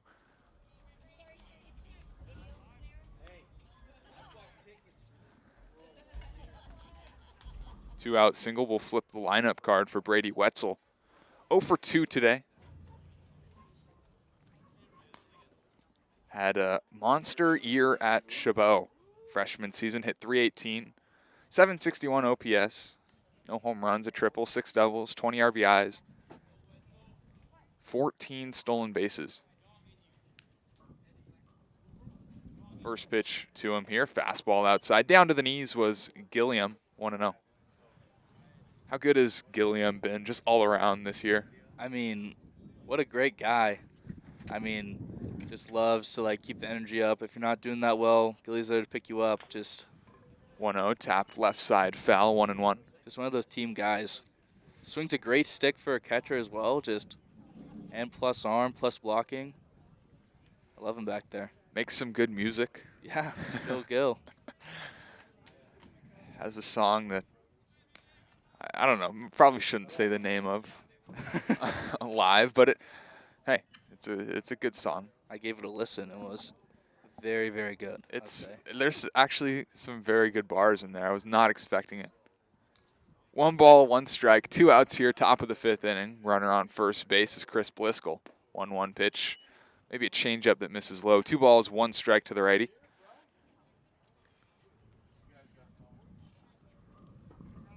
E.J. McGrew trying to work his 5th straight scoreless inning. 2-1, hit on the line into right field. Pointer coming in and over. It'll drop right in front of him. Going from first to third is Bliscoe. Throw goes to second.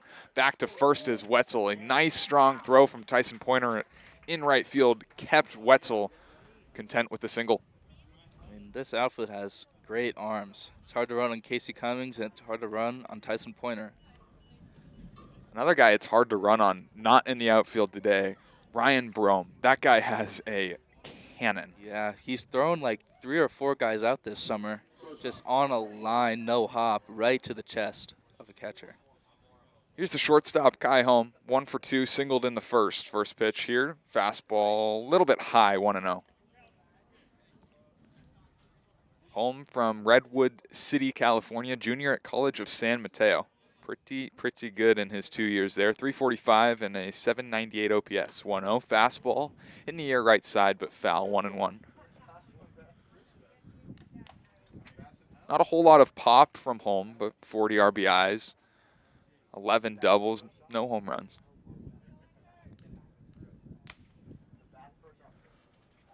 One ball, 1 strike, 2 outs. Runners on the corners for the Anchors. Anchors trailing 1-0. Crawdads scored 1 in the first, have not scored since. McGrew trying to work 5 straight scoreless. Change up here on the 1-1, catches the corner, called a strike, 1-2. I mean, that's just a non-hittable pitch to a righty right there. That's just a perfect strike. Infield, or wind blowing in from center. Infield, outfield, straight up. Here's the 1-2, fastball, upstairs, 2 balls, 2 strikes.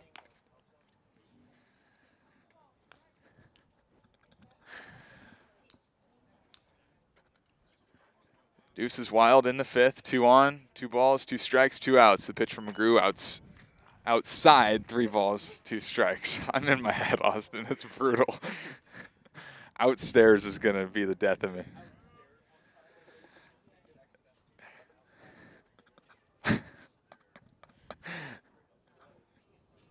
Here's the 3-2 from McGrew. Fastball hit on the ground left side. It'll be the shortstop. Harrison Fields throws on the run. Nice play from Griffin Harrison to end the inning. The Anchors strand a pair, do not score. We're going bottom 5, 1-0 Crawdads.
Cummings, Brome, Gilliam scheduled to bat here in the bottom of the 5th. Crawdads looking to add on to their 1-0 lead. They will have to face Harry Tews for the 5th inning. He has been effective. He's been very good since the 1st.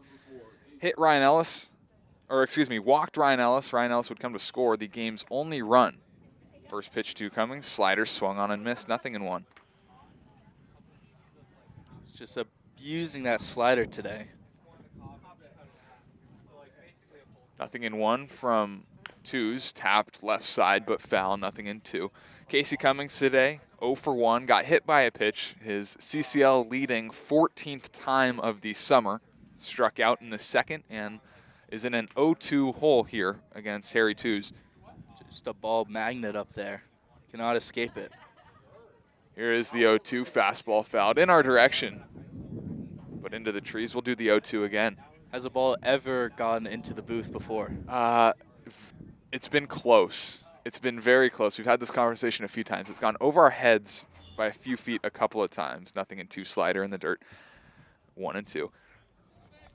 I don't know if it's possible, but we want it to happen. We are ready. That'd be electric. It happened, almost happened in Solano. 1-2 slider, just a little outside. 2 balls, 2 strikes. At Solano College, where we sit on the first, like on top of the first base dugout, we had one that we could have got. 2-2, hit on a line down the third base line, but foul. We'll do it again. I think it was Jake. I think he dropped it. Oh, Yeah. It was tough. that's just selling the bag right there. 2-2 from Tews popped up behind home plate. We'll do it again.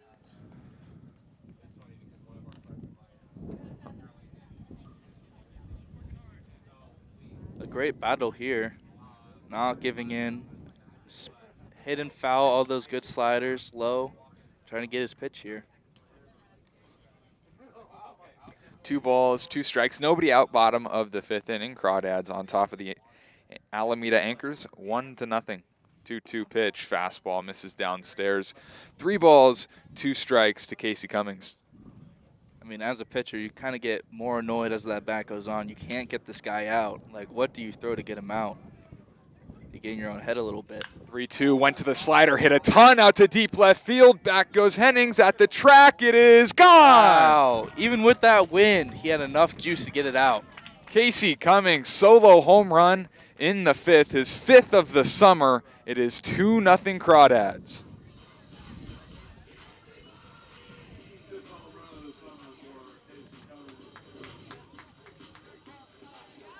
What a swing. Wow, just really let that slider get deep, and he hung it. Punished him for it. Slider has been the pitch all day, and Casey Cummings sat on it, hit it out. 2-0 Crawdads. Here's Ryan Brome, designated hitter, 1 for 2. Singled on the 2nd pitch he saw in the 1st and flew out to center. First pitch fastball misses up and in, 1-0. Delaney is hot in the pen. Been a while since we've seen Delaney. It has. 1-0 to Brome, misses outside, 2-0.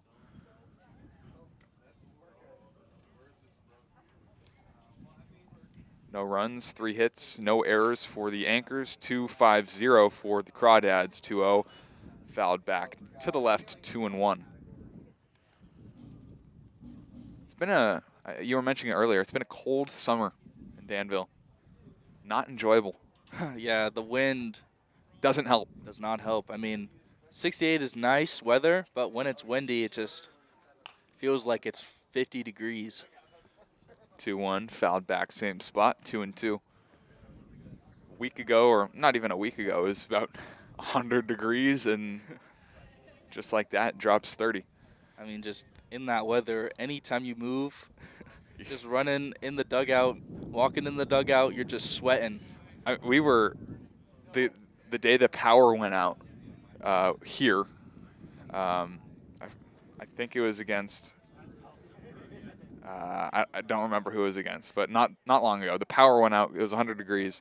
We were literally sweat drops were dropping from our face. 3-2, swung on and missed. Third strikeout of the day for Henry Twos is out number 1 in the 5th.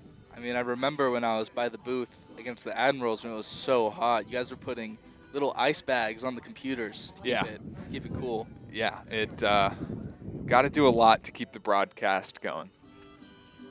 I mean, it's a very sophisticated setup, I must say. There's a lot of cords. We could work on it, but we honestly just throw it on the table, and it works. It works. Yeah. Here's Sam Gilliam, 0 for 2 with an RBI, flown out a couple times. First pitch fastball down below the knees, 1-0 to Gilly. I mean, Gilly has come up clutch for the Crawdads multiple times this year with that big walk-off home run. 1-0, crushed on the ground left side, but foul. 1 ball, 1 strike to the righty Gilliam.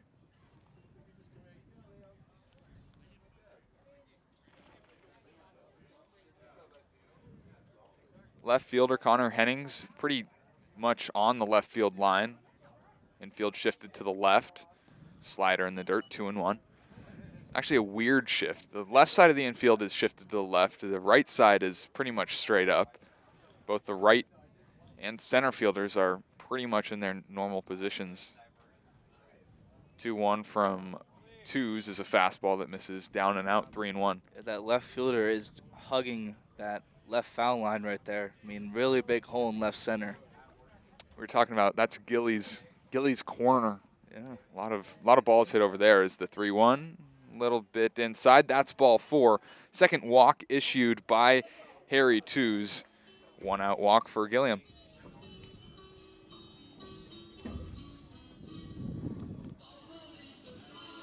Here's Cole Fellows, doubled in the 3rd, flew out to center in the 1st, and ever so slightly he's starting to swing a better bat. Got off to a slow start, but has really settled into himself in early July.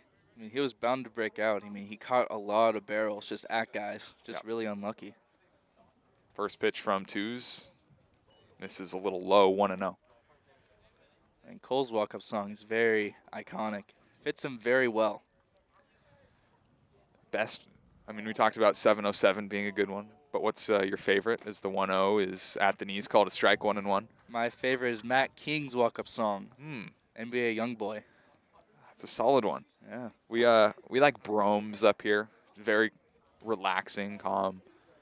Trying to think of some other good ones.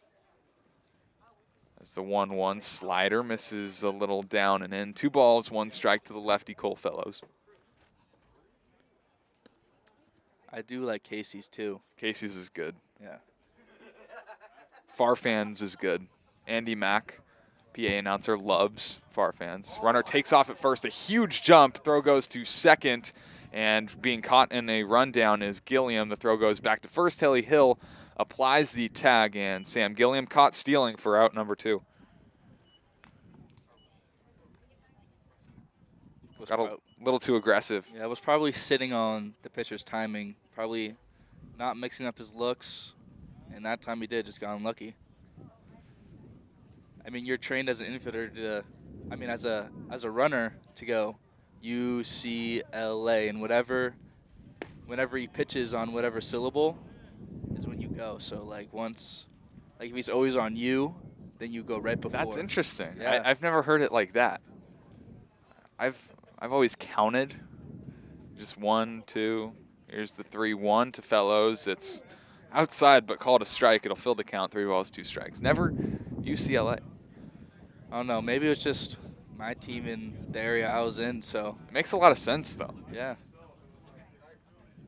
3 balls, 2 strikes, 2 outs in the bottom of the 5th. Here's the payoff pitch from Twos. Change up just down and out. Second walk issued by Harry Twos. A 2-out walk for Fellows. That was a great eye. Very close though. I don't even know how he took that one. Tough one to take. Yeah. A warrant for a meeting on the mound. Just Marcus Aranda and Harry Twos. They'll have a word with each other. Here's Tyson Pointer digging in. Right fielder who's 0 for 2 today. Yesterday had a big home run, a monster home run, really. right center field. No doubter. That ball is still in the air. Yeah. That thing was destroyed. Another guy that's slowly starting to put it together. I think he's a little frustrated with how he's played thus far, but it's only a matter of time before he really, really gets going. Yeah, I mean, once he limits those strikeouts, I mean, he's a dangerous guy at the plate for sure. First pitch from Twos. Runner takes off. The pitch is a ball. The throw to second is low. And in with a stolen base is Cole Fellows. So runner in scoring position now for Tyson Pointer. Some sneaky speed from Cole.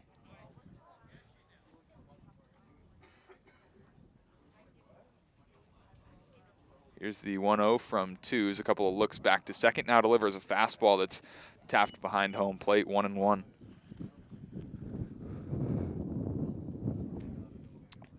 Feels like every few minutes it gets a few degrees cooler. Wind picks up a few miles per hour. Here's the 1-1 to Pointer. Slider in the dirt. 2 balls and a strike. I mean, wind blowing in helps the pitcher out with pitches. I mean, fastball gets a little more ride on it as it's riding in the wind. Like, slider gets more down movement. 2-1. Fastball below the knees, called a strike. Not so sure about it. Tyson Pointer didn't like it. Nonetheless, it evens the count. 2 balls, 2 strikes. I'm glad he didn't say anything to the umpire that time. 2 balls, 2 strikes, 2 outs here in the bottom of the 5th inning. 2-0 Crawdad lead. Pitch from Twos is hit a ton out to deep left. Back goes the left fielder Hennings. It is off the wall. Around from third and scoring is Fellows. Going into second is Tyson Pointer. A 2-strike, 2-out double to give the Crawdads a 3-0 lead. That was a mistake. Throwing high fastballs is a challenge, but leaving it right down the middle is not a good miss. And with that, Meadowlark player of the game has reached base. Free ice cream for one fan in attendance. Make sure to come on out. Get a chance at free ice cream. Have you ever had Meadowlark? I have not, but I've heard it is very, very good. Very good. I need to go very soon before I forget. First pitch swinging from Griffin Harrison, but he fouls it back. 0-1. It's very affordable. It's a cool spot, downtown Pleasanton. I do love my ice cream. It's the soft serve style. It's very solid. You got to check it out. I will. 0-1 to Harrison. Misses outside. 1 ball, 1 strike. 2 runs. 2 runs home in the inning for the Crawdads. 3-0 is the score. 1-1, hit on the ground up the middle, past the dive of the shortstop Holman into center field. Being waved around is Tyson Pointer. Now he's held up. Caught in between first and second is Harrison. He's going to take off for second as the throw is wild. Coming home is Pointer. He will score. 4-0 Crawdads. An error there by Telly Hill allows Tyson Pointer to score and Griffin Harrison to go to second base. Oh. Wow.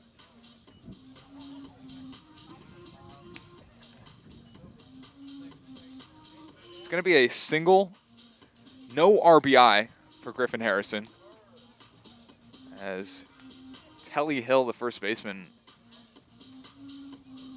just botched it. Yeah, I mean, it's a tough throw from that short of a distance. You can't throw it too hard or else it's just not a catchable ball. And time is called. It looks like the anchors could be going to the bullpen. Slow walk for their manager. Looks at their bullpen. Doesn't make the signal quite yet. Holt infield will meet on the mound. 4-0 Crawdads now lead. 3 runs home here in the third.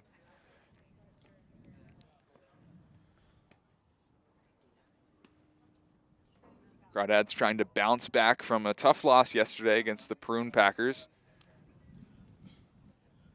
It just seemed like nothing really went your guys' way yesterday, is what it seemed like to us. I mean, it was just a rough hitting day. I mean, that park is just such a weird place to be in. I mean, that center field is like 420 dead center with a scoreboard just planted right in the middle. I mean, we had like 3 just mashed baseballs that just didn't go anywhere. Cummings, of course, had the one in the 9th. Brome had one. Duroff had one to right. It says 400 to left center field, and we've discussed it on this broadcast, but it's well further than 400 feet. And I'd say it's probably past 420 feet as well. Oh, yeah, for sure. I mean, just got unlucky. We hit the ball very, very hard. And just that's just baseball. Sometimes it doesn't go your way. Here's Max Farfan looking for his first hit of the afternoon, 0 for 2. Popped up a couple of times. Ground ball here, left side, but foul. Outside of the third base bag, 0-1. Max Farfan has a mean glove at third base. I mean, he has been very, very solid. Guys are calling him Albert Pujols. I don't know where it came from. I really don't. His middle name, I think, is Albert. Wow. Here's the 0-1 from twos. It's a slider in the dirt, blocked by the catcher Aranda, but it makes it 1-1. I think they're going to save that lefty for Ellis if he gets up here. Finney waits on deck. Ellis in the hole. Here's the 1-1 from twos. Fastball flipped foul, 1-2. No batting gloves this time around for Max Farfan. Bold strategy. Respect it. He's been going no batting gloves. Switching it up. I don't know. 1-2 tapped foul off of Max Farfan. When he rolls it back to the pitcher. He's frustrated about something. I think it's a quick pitch. I think he thinks Harry Two's quick pitched him. Not happy about it. First time I've ever seen him show negative emotion on the field. Very happy guy. Here's the 1-2 from twos. His time is called. Pitch is swung on and missed. It's not going to matter. Interesting couple of plays, couple of pitches here. Runner on second base is Griffin Harrison. Time is called as a ball is made his way out into left field.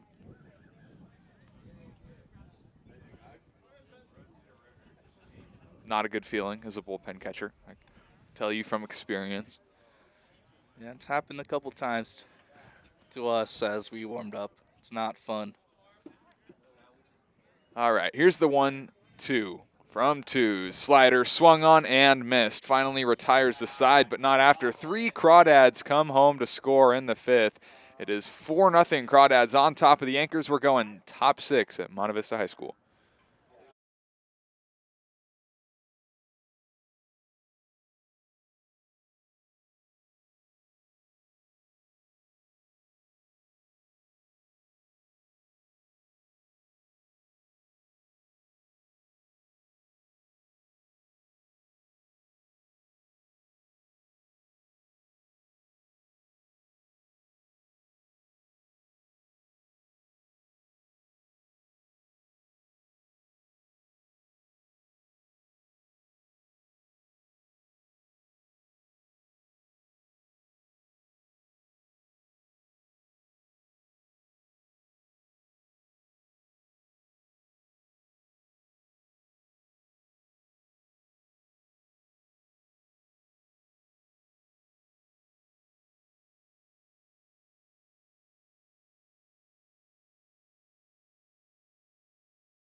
This call to the bullpen is brought to you by the NorCal Oaks. The NorCal Oaks is a nonprofit organization dedicated to developing skilled players who want to excel in the game of baseball and softball.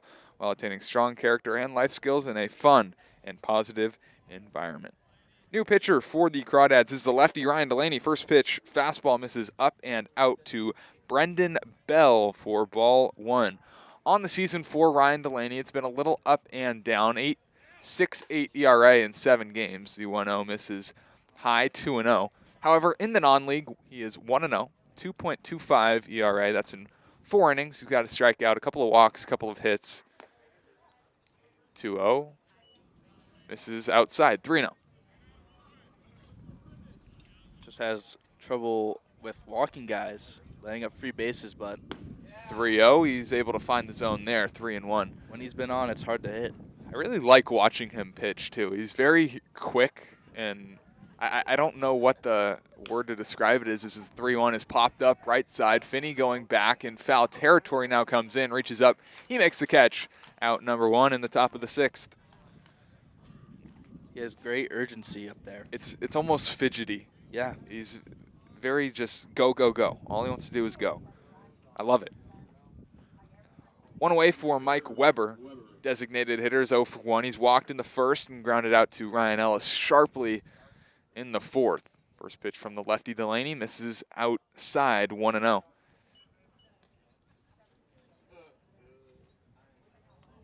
Final line on E.J. McGrew, as here's the 1-0 fastball, fouled back into the net, 1-1. He was very, very good today. 5 innings, 3 hits, a walk, a strikeout, no runs. Had it going. He hands the ball to Ryan Delaney, another lefty. Here's the 1-1, change up below the zone. 2 balls and a strike to the right-handed hitting designated hitter. 4-0 Crawdads here in the top of the 6th. 4 runs, 7 hits, no errors. 2-1, upstairs, 3-1. There you go. I had to think about it. It's just so brutal. It's like the yips is the best way to describe it. Here's the 3-1 from Delaney. Catches the knees, 3 balls, 2 strikes. The yips is a real thing. It's the broadcasters' yips are very real too, and trust me, I know all about them. Full count pitch, fastball swung on and missed. Out number 2 here in the 6th. Delaney picks up his first strikeout of the afternoon.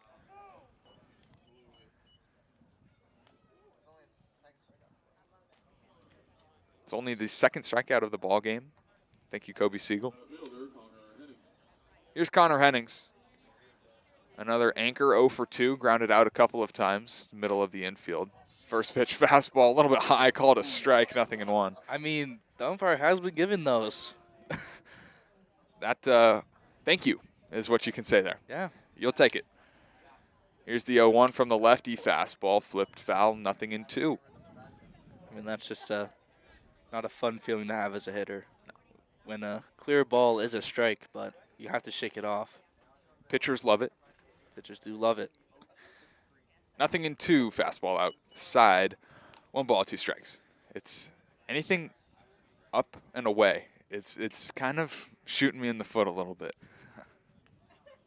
1 ball, 2 strikes, 2 outs. Here's the pitch from Delaney. Fastball outer half, just a little bit outside to even the count. 2 balls, 2 strikes. I mean, consistency is the name of the game for these umpires. I mean, it's been tough to get one that's very consistent, but 2-2, fastball hit in the air down the right field line. Foul, we'll do it again. I mean, one of the bigger pet peeves as a pitcher is when you've been hitting the same spot over and over, and it's just been different calls every time.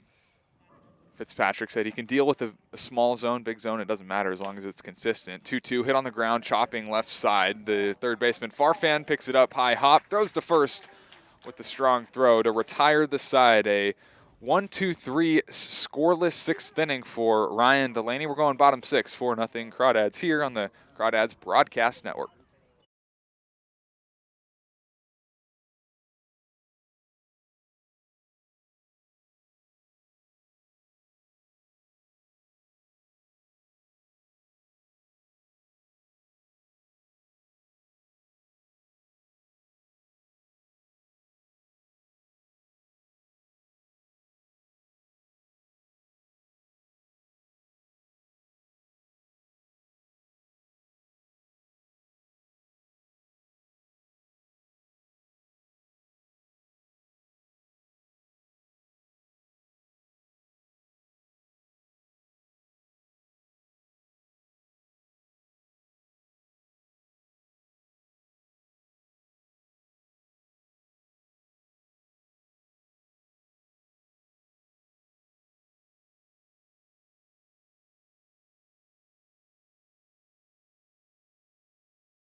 Anchors are going to the bullpen in a 4-0 Crawdad ball game. This call to the bullpen is brought to you by the NorCal Oaks. The NorCal Oaks is a nonprofit organization dedicated to developing skilled players who want to excel in the game of baseball and softball, all while attaining strong character and life skills in a fun and positive environment.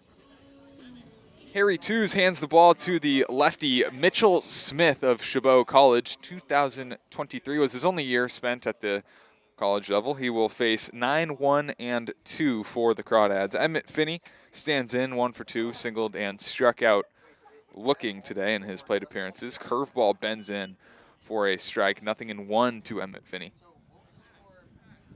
The first pitch off speed. Used a lot to just get ahead in counts. If you see spin 0-0, batters usually like to take just because it's not their pitch to hit. 0-1 changeup now swung on a miss, 0-2 to Finney.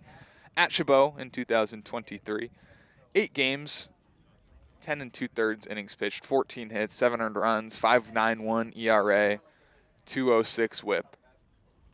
0-2 to Finney. Changeup taken for strike 3 for the second time today. Emmett Finney has struck out looking.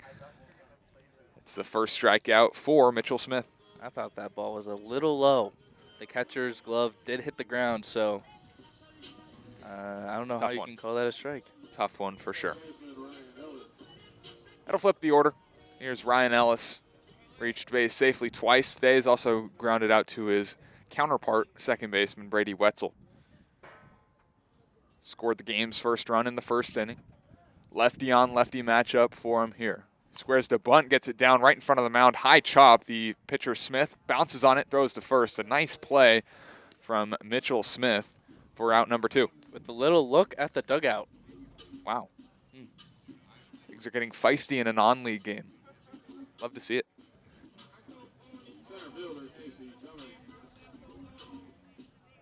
I'll bring up Casey Cummings.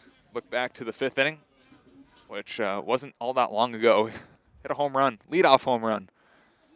At the time, made the game 2-0. Of course, now Crawdads on top 4. First pitch fastball misses. Down and out, 1-0. I mean, Casey's batting .302, but in non-league games, he's batting .417. That's pretty good. 1-0 from Smith. Changeup swung on and missed. Really good pitch below the knees to even the count at 1. This wind is very annoying. I don't like broadcasting in the cold. It takes me back to UC Santa Barbara. A lot of those games are very, very cold this time of day. 1-1, curveball misses high. Fog, the marine layer right on the beach. The nose starts sniffling, and that's how you know it's getting cold. I mean, if you love the cold, come to Connecticut. No, thank you. 2-1 curveball waved at, 2-2. Not a cold guy. I would much rather be 95 than Connecticut. Yeah, any day. But Connecticut gets warm too, right? It does in the summer. It gets very humid. Yeah.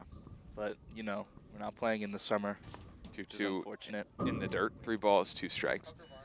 I mean, we have played in a 20-degree weather games before. It is rough. I mean, I have, I think, like 6 layers on at all times. I just would never happen. I like cloudy games. Like cloudy 65, my favorite games.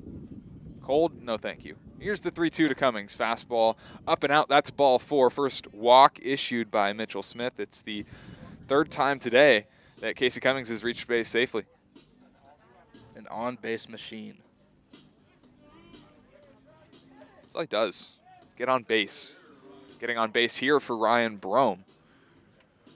Brome struck out in his last at bat. It was in the 5th. Flew out to center in the 3rd. Singled on the 3rd pitch, or 2nd pitch that he saw in the 1st. Lefty on lefty matchup. Curveball bends in but misses inside, 1-0. Another hot hitter at the plate. I mean, the dads are hot for sure.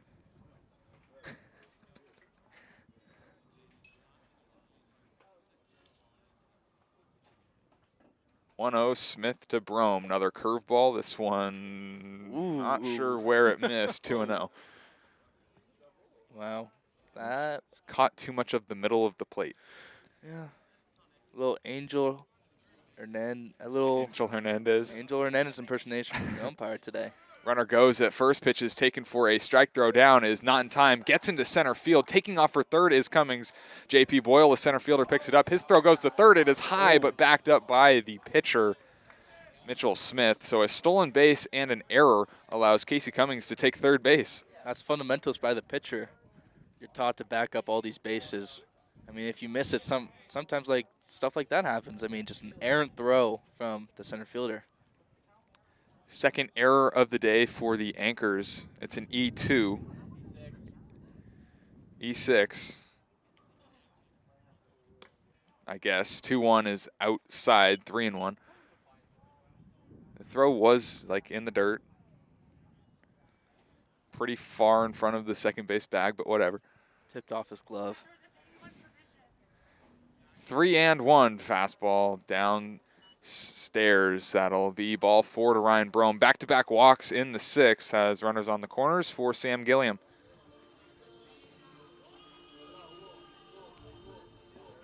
There's no way that's there's no way that's an E6. Sorry.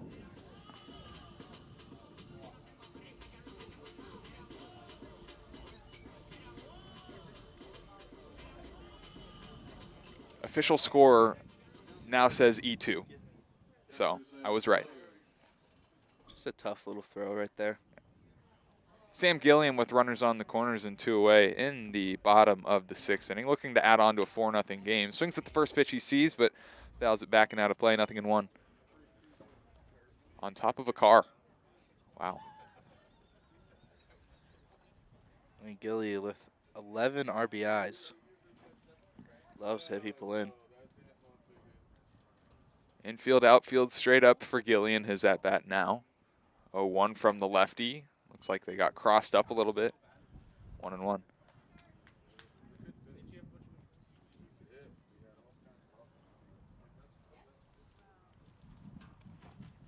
Brome on first has sneaky speed. Cummings on third, of course. All know about the speed that he possesses. Here's the 1-1 to Sam Gilliam from Mitchell Smith. Change up in the dirt. Good block by the catcher, Aranda. That'll make it 2-1.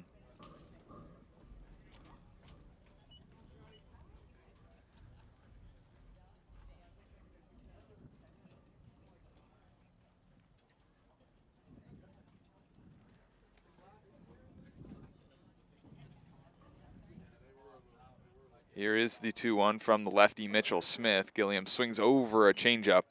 That'll make the count 2-2. What a pitch. If you can throw that changeup behind in the count, a lot of success. I mean, it looks like the fastball just slows down at the last second. 2 balls, 2 strikes, 2 outs, bottom of the 6th inning. 2 runners on. Brome thought about taking off for second. Now retreats back to first. Pitch is in the dirt. It is low. Blocked by the catcher. Brome thought about taking second, retreats to first. 3-2. Hit off the umpire's leg. Got lucky. Yes, he did. URS. Talked about the CRS, catcher run saved, umpire run saved.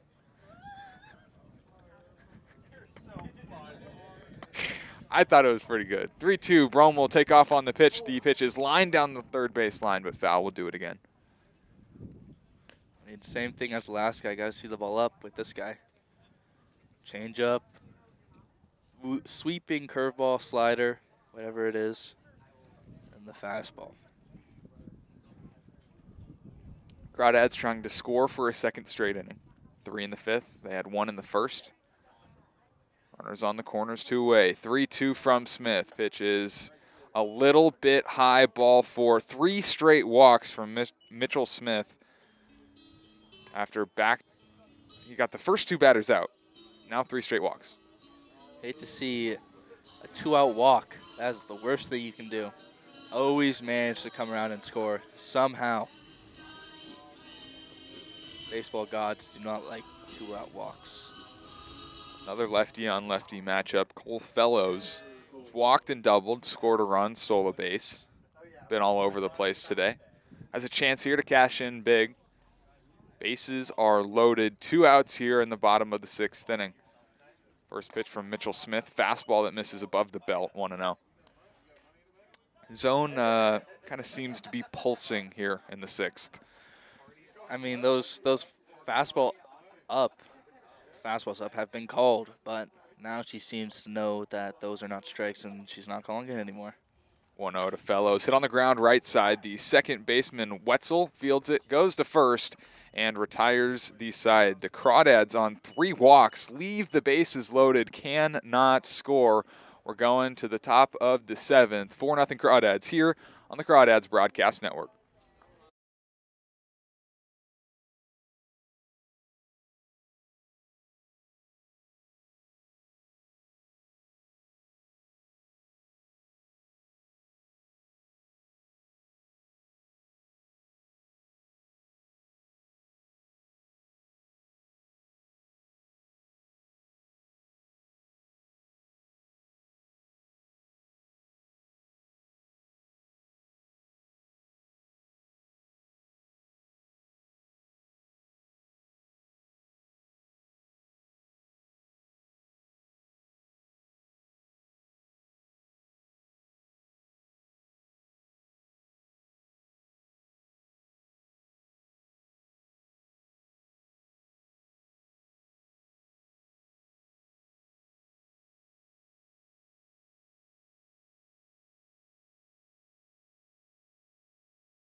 Top half of the 7th inning here from Monte Vista High School.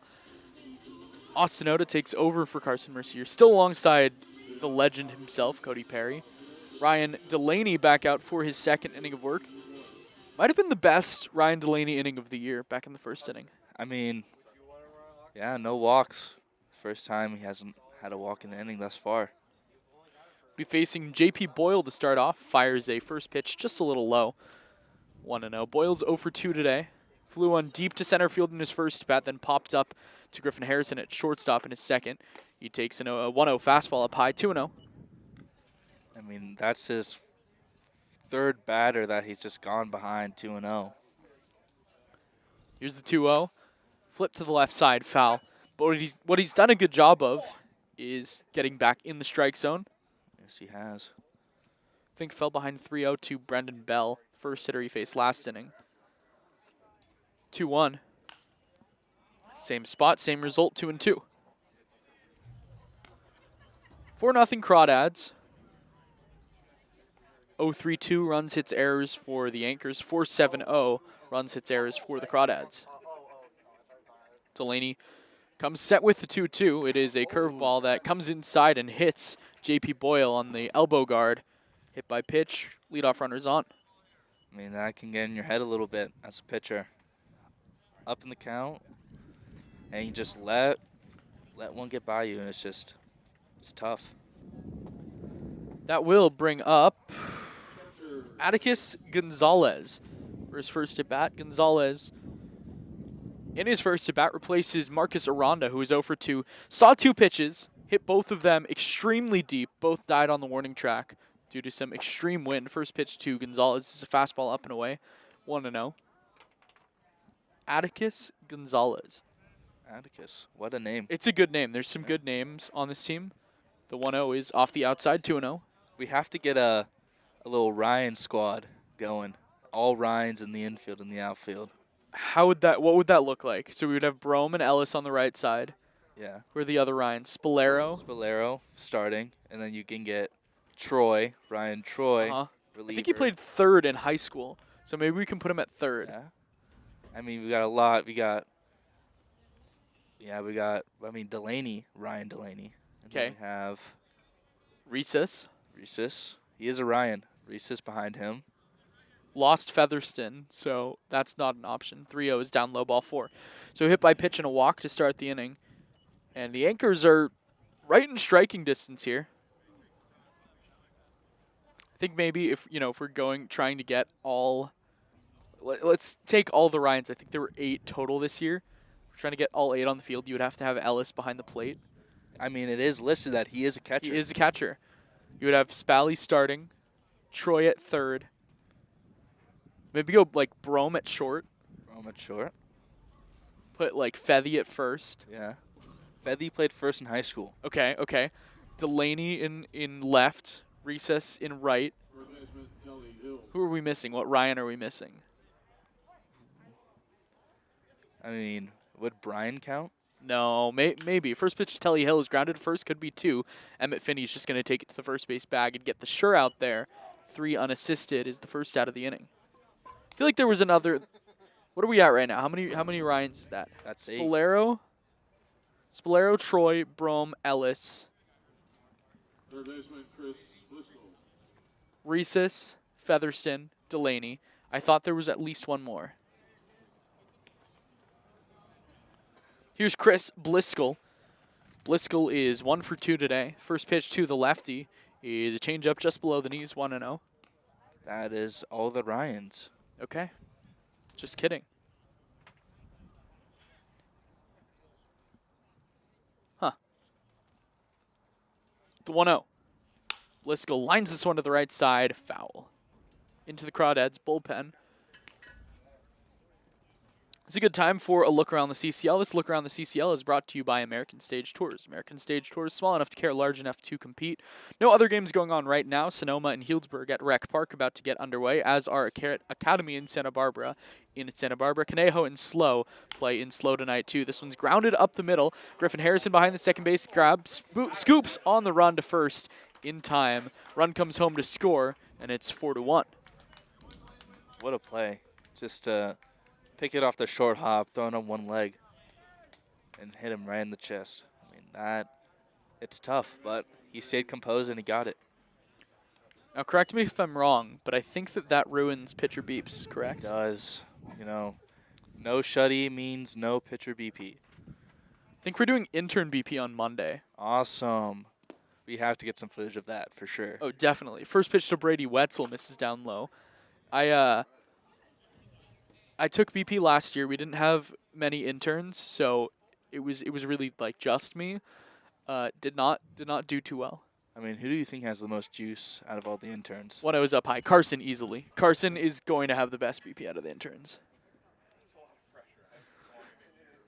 Last year, one of our interns, plays college baseball, plays at Occidental, and he put on a laser show. 2-0 is smashed down the left field line, but that'll get foul. 2-1. Really, he just took the summer off and was an intern. He was an intern. He was trying to play for us. He actually played for the West Coast Kings this summer, so we saw him when we played them. Took it a little too seriously, I think. Brought the batting gloves, brought some of his own pine tar. 2-1. Up high with a fastball, 3-1. How's your broadcast debut treating you? I mean, it's awesome. My dream used to be a broadcaster, but Really? I don't really have the voice for it, unfortunately. Usually it's the other way around. 3-1 is tapped to the left side slowly. Max Farfan will charge, scoop, throw to first, but it is not nearly in time as Wetzel beats it out, and it's 4-2. The other way around, what do you mean by that? I feel like it's usually like people want to go from playing to giving up on playing and then becoming a broadcaster. But you went the other way around. You went broadcaster and now you're playing. I mean, I did some announcing for Tiburon Little League. Really? All-Stars, yes. Really? How was that? Did you do well? I mean, yeah, some of the names I botched very, very badly. Was not brought on after my first appearance, which sucked. Tough. Yeah. I mean, watching the Giants broadcast, with Makes it easy. those two they're just amazing broadcasters. 1-0 is off the outside, 2-0. Yeah, I'm very lucky to have gotten to grow up listening to them. They're both, or all 4 of them are terrific. I really felt like we had more Ryans on the team. I know. Here's the 2-0 to Kai Holm. Popped up on the infield. This should do it. Griffin Harrison, the shortstop, coming in just past the inside of the grass, makes the catch for the 3rd out. But 2 runs come home to score, just 1 hit, no errors. They do not leave. They leave a runner on. We'll head to the bottom of the 7th after we stretch. It's 4-2 Crawdads.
So you mentioned between innings that that this like does applause. I think we should try it. Oh wait, hold on. Oh, That's so cool. oh my God.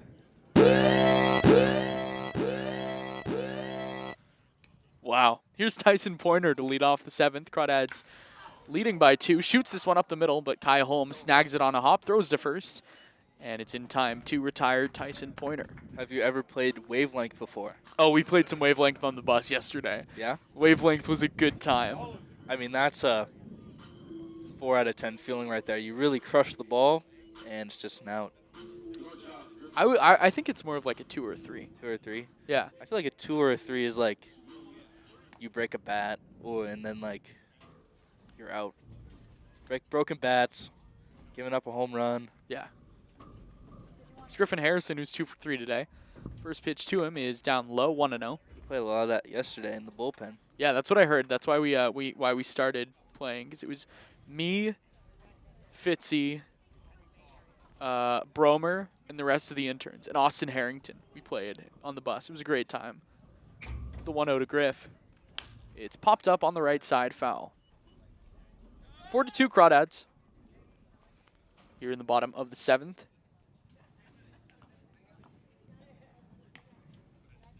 What does effect do? Nothing. A ball and a strike. 1 out here in the 7th.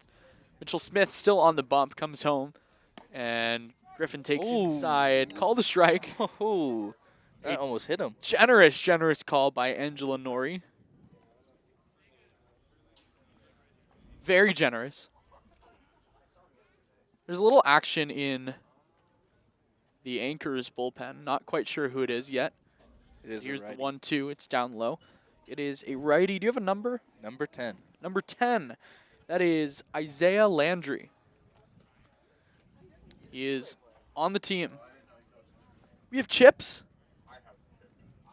Also, Owen Firestone is warming up in the bullpen. Speak of two-way players. Owen Firestone is like the two-way player. Yeah, the two-way player. But I hear you're a two-way guy. I am. We were just talking about this earlier, but I was supposed to be a two-way before I hurt my back, before the season started, and so I had to sit out the year as a hitter. Huh. Because you don't see many freshman weekend arms as a starter, Right. so they wanted to try and preserve my arm for a college workload. 2-2 is off the outside. But in my exit meeting, they told me DH spot is open, so I'll have one more shot. And then if I don't, becoming a full-time PO. Really? Yeah. How do you feel about that? I mean, good and bad. I mean, if I'm a PO, get to golf. A lot of True. golfing will be done. True, very true.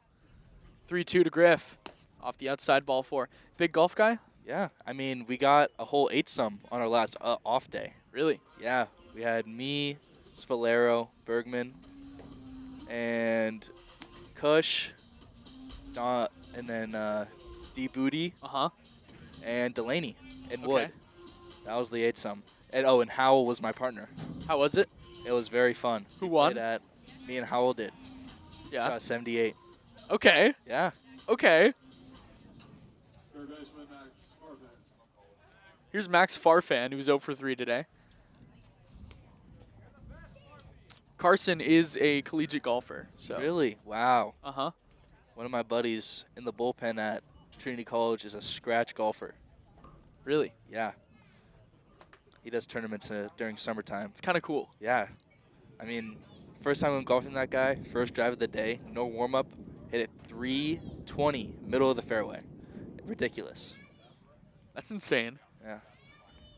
1-0 to Farfan. Up high, 2-0. What's the vibe like at Trinity? How are you liking it? It's really good. I mean, small school, like, you got smaller classrooms. I mean, it's more like you know everyone, so it's really nice. But the weather is a bit shaky at times. Yeah. That's the only downside. What was your recruiting process like? So 2-0 is a little low. 3-0. because of the portal, like, a lot of those lower D1s had just been booked up because of those 5th-year and 6th-year guys coming back. But I went to New Jersey for a showcase called Showball, and I pitched well, hit 2 home runs in a single game, and I just had a lot of calls from D3 coaches after that. And really, Trinity right out the gate offered me very early. And it was just really, I was really appreciative of that. You know, kept that in the back of my mind, just saying, like, you know, just stuck with me. Yeah, absolutely. Emmett Finney's going to step to the box after Max Farfan takes a 4-pitch walk. Game has slowed down. We were halfway through the game, an hour in, and through the next hour, we're 3 innings after that. Slowing down a little bit. Getting cold. Getting cold, more walks, longer at bats. Third baseman, Emmett Finney. Sometimes it's hard to stay locked in. Emmett's 1 for 3 today. This is a 2-run ball game. It's a save situation for whoever comes in. First pitch to Finney is a big curveball, called a little high, 1-0. The trumpets will be played.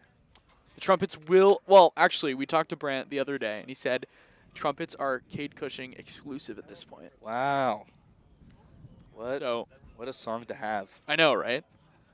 The 1-0 to Finney is a curveball. Same spot, called a strike.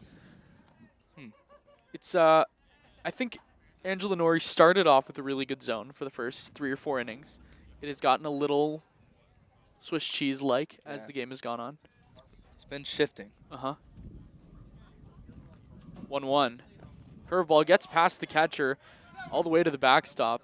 Around third is Harrison, but he'll stop there. Both runners move up on the wild pitch. I was just saying, biggest pet peeve for me is when umpires don't have a consistent zone all Yeah. game. Sometimes can get in your head, because strikes that were strikes were not anymore. Yep. And then balls that were called balls are now strikes. 2 balls and a strike. Big right-handed power hitter, Emmett Finney. Here comes the 2-1 from Smith. It is up high, 3-1. I say power hitter. No home runs yet this summer for Finney, but I've heard he's got a ton of pop. Yeah, I've seen it. I mean, and BP puts on some light shows here and there, and it's just, I know he's been struggling a little bit, but in these past couple games, he has been getting knocks, so he's due for a breakout. See what he can do here with 3-1 count. Infield is in. Here's the 3-1. It's tapped foul. Back off the catcher, Gonzalez. 3-2. 4-2 Crawdads here in the bottom half of the 7th. Ryan Ellis waits on deck. Owen Firestone is getting loose in the bullpen. 3 balls, 2 strikes, 1 out. 2-run game. Finney looking to extend the Crawdads' lead. The 3-2. Curveball grounded to short.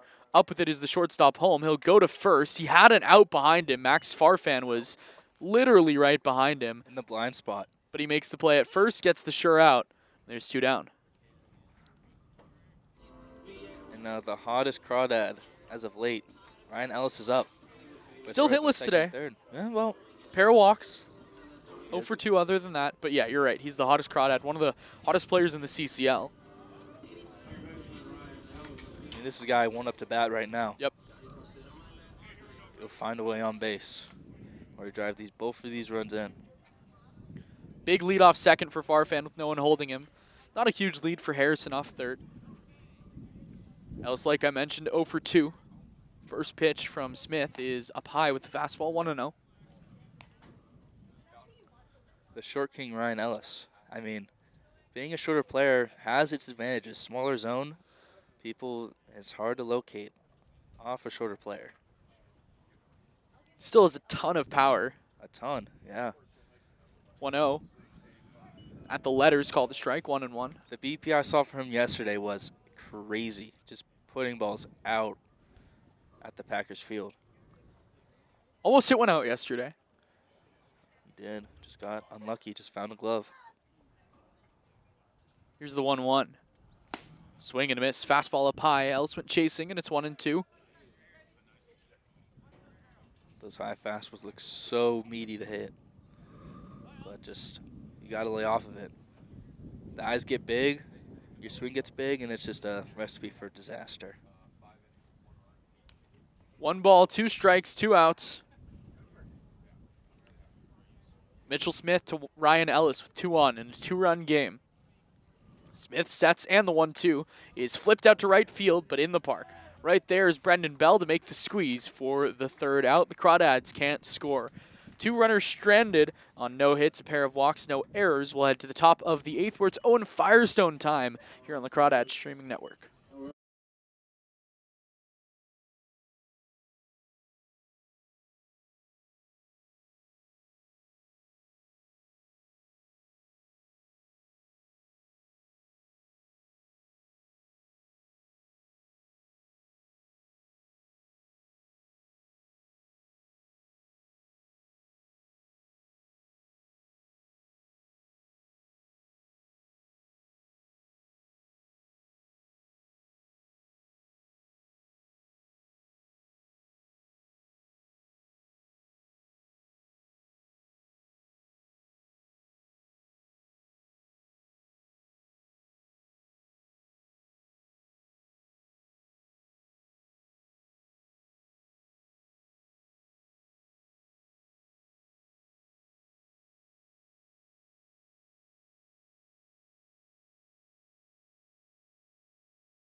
Yes, sir. This call to the bullpen is brought to you by NorCal Oaks. NorCal Oaks is a nonprofit organization dedicated to developing skilled players who want to excel at the game of baseball and softball while attaining strong character and life skills in a fun and positive environment. It is the catcher, 2-way player, Owen Firestone, a 3.86 ERA in his 2 games, 1-0 record, 2.1 innings pitched. First pitch he throws is tapped to the third base side. Max Farfan gets a high hop, double clutch throw to first in time for the first out. Very efficient. Reminds me of Kenley Jansen, pitcher, catcher. Yeah, Yeah, yeah. he does short arm it a little bit, but he is very good at throwing strikes. Pounds the zone. Here comes Alonzo Guijara from Chabot. A lot of power. Number 19, Alonzo Haro. Big right-handed hitter. Pinch hits for Mike Webber, who finishes his day 0 for 2. Firestone works from the windup. The first pitch to Guijara is off the outside and high. Looked like a slider, 1-0. It is the cutter. He calls it a cutter, Okay. even though it looks like a slider. Looks like a little more slide than cut, but that's okay. The 1-0. Little up with fastball, 2-0. He does have fastball, cutter, changeup. His pitch mix is right there. I feel like he's mostly fastball. Yeah. Don't see much off speed from him. But he's going to throw strikes. 2-1. Swing and a miss. 2-1. Didn't play at all at Cal Poly Slow. That'll change this year. It will. He's a dude. He is a dude. Great hitter. 2-1. Fastball below the knees. 3-1. Good hitter. Great defensive catcher. Better on the mound than I expected him to be. Still looking for his first strikeout of the summer. 3-1. Right down the pipe. 3-2. His last appearance on the mound came against the Admirals. Got the win. Threw an inning. Faced 3 batters. No hits, no walks, no strikeouts. Also threw an inning and a third against Humboldt. Gave up a hit and a walk. 3-2 is off the outside, ball 4. Ooh, it is getting It's like brisk. cold. It's July 7th. It should not be this cold. I was expecting it to be hot again. I'm like bordering on uncomfortable cold. Here's Connor Hennings, who's got 3 groundouts today. A 4th would likely mean the end of the 8th. First pitch here is off the inside with the fastball, 1-0.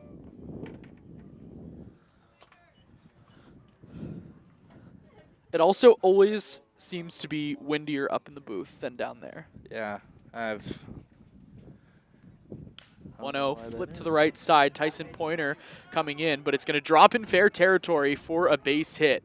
Hennings is going to stay at first. Staying at second is Guijara. And all of a sudden, the go-ahead run comes to the plate.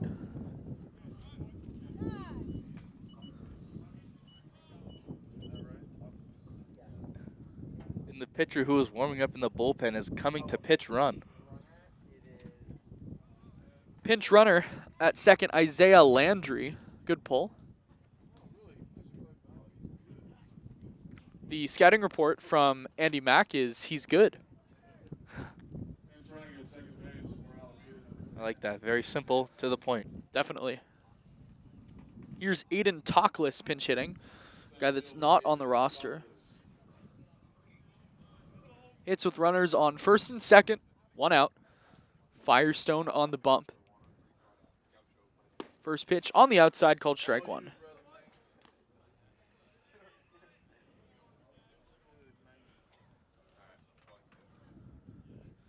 Talkless 0 for 1 today.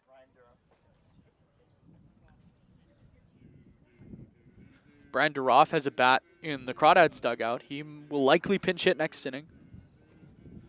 Crawdads in the bottom of the 8th inning will have 2-3-4 up. 0-1. Hit high, deep, left center field. Going back is Casey Cummings, but it's Cole Fellows, the left fielder who makes the catch. Tagging from second is Landry, but he bluffs the tag for the second out. So good bounce back by Firestone. Pitching to his strengths, get that fastball up. I mean, the ball is just not going to go anywhere today. Unless You're Casey Cummings. Casey Cummings. And he's just got the most juice I've seen from a guy his size. Really? Yeah. And Ellis just also has incredible pop. Here's Atticus Gonzalez. Walked back in the 7th. Firestone looks to second, now comes to the plate. First pitch grounded to second base. Ryan Ellis scoops it, turns, throws to first in time. A nice play by Ryan Ellis to end the inning. A hit, a walk, but the anchor strand, 2 runners led to the bottom of the 8th, 2-run ball game.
Okay. Hey guys, this is Sophie. I'm joined with Cody Perry, I believe you're a right-hand pitcher, right? Yep. Nice. So it sounds like Brian's about to go up to hit. Brian Duroff. He recently committed to Charlotte. Amazing work, Brian. We're so proud of you. Love BD. Pitch hitting today.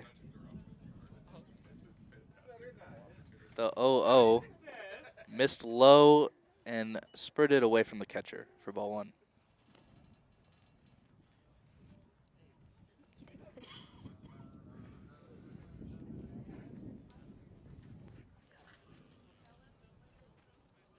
Take it like this. Take a 0.5. The 1-0. Call it a strike. A little up, but it was in the zone this time. So it looks like Brian's getting ready to hit. He kind of does this thing where he swoops his bat around. And the 1-1 pitch was hit to left field, but it was foul on a line. So our manager, Austin Oda, is asking me what my role is here at the Crawdads. I am the Director of Public Relations. I also run the Instagram and Twitter and do some of the mini mic stuff. It's a blast. I love it. Love the mini mics. The 1-2 pitch is a changeup, low and away, taken for ball 2. I mean, what Brian Duroff loves to do when he sees a changeup, he signs it with his hand to the dugout. Oh, really? Yeah. Are you able to see that when you're in the dugout? Yeah, it's funny. We all get a little laugh out of it. And the 2-2 pitch. Fastball just low. Could have been called either way. That's nuts. And we have Ryan Brome on deck right now. Yeah. Who do you think has the best walk-up song? Best walk-up song, I said Matt King. Ooh, Matt yeah. King. And the count is full. The pitch. Fouled back. Not caught by the catcher. Hit him in the chest. We'll have 3-2 count again. BD plays right field. DHs sometimes. Is a great hitter.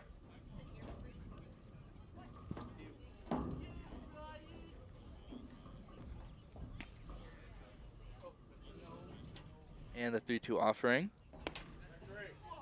Oh, strike 3. Almost hit him, but it was called a strike. He does He is not look not- too happy No, about it. I would not be happy either. I mean, that basically grazed his elbow. All right. Bye, guys. Thanks for having me. Oh, That was Sophie. it was Sophie. Killed it. Here's Ryan Brome. Lefty on lefty, Smith to Brome. First pitch to Brome is a curveball, almost called a strike. Ooh. But It was the called a ball. strike. She called it a strike? Yeah. She called it a strike? She called it a ball. Ooh. Oh, my Oh. God. I saw a strike go on the scoreboard, and I thought for a second that was a strike. It's the 1-0 to Brome. Big curveball left up high, 2-0. I think Sophie killed it. I think so, too. Broadcast debut. Oh, sorry. I'm not very photogenic. 2 balls, no strikes. Here it comes to Ryan Brome. It is down low, 3-0. Interesting decision to hit Brian Duroff for Casey Cummings in the last at bat. You know, Casey has had that ankle injury a little bit. Trying to rest him up, not hurt him. 3 balls, no strikes to Ryan Brome. Smith comes set, a high set, and the 3-0. It's outside corner. Called the strike. Okay. Angela wants to get out. It's getaway day. Here's the 3-1 to Brome. It is pummeled to right field. Coming in is the right fielder. Goes into a dive to make the catch. Unnecessary dive from Brendan Bell, but Just got a bad read, and he had to dive for it. 2 outs. That'll bring up Slam Gilliam.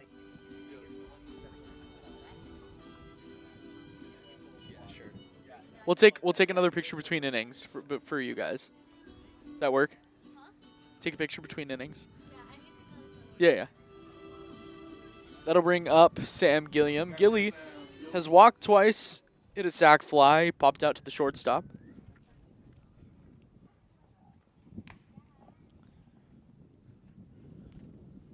First pitch to him here is down and in, 1-0. Got past the catcher there. Almost hit Sam. It is so cold. Yeah.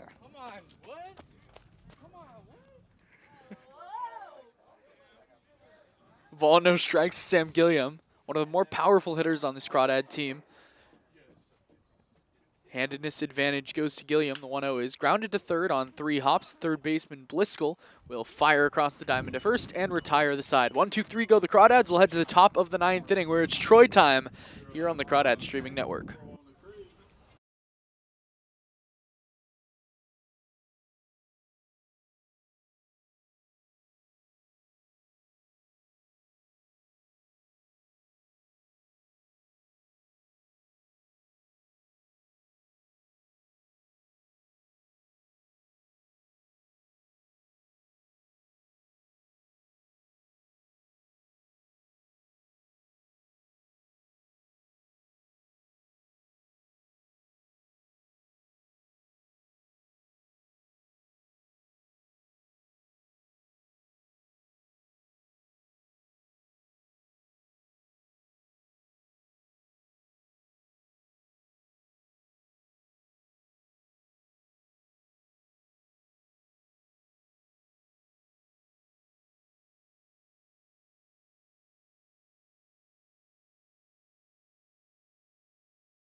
It is not Troy time. Owen Firestone goes back to the bump for his second inning of work, looking for the 6-out save. He'll be facing Telly Hill, Chris Bliscoll, and Brady Wetzel, 8-9-1.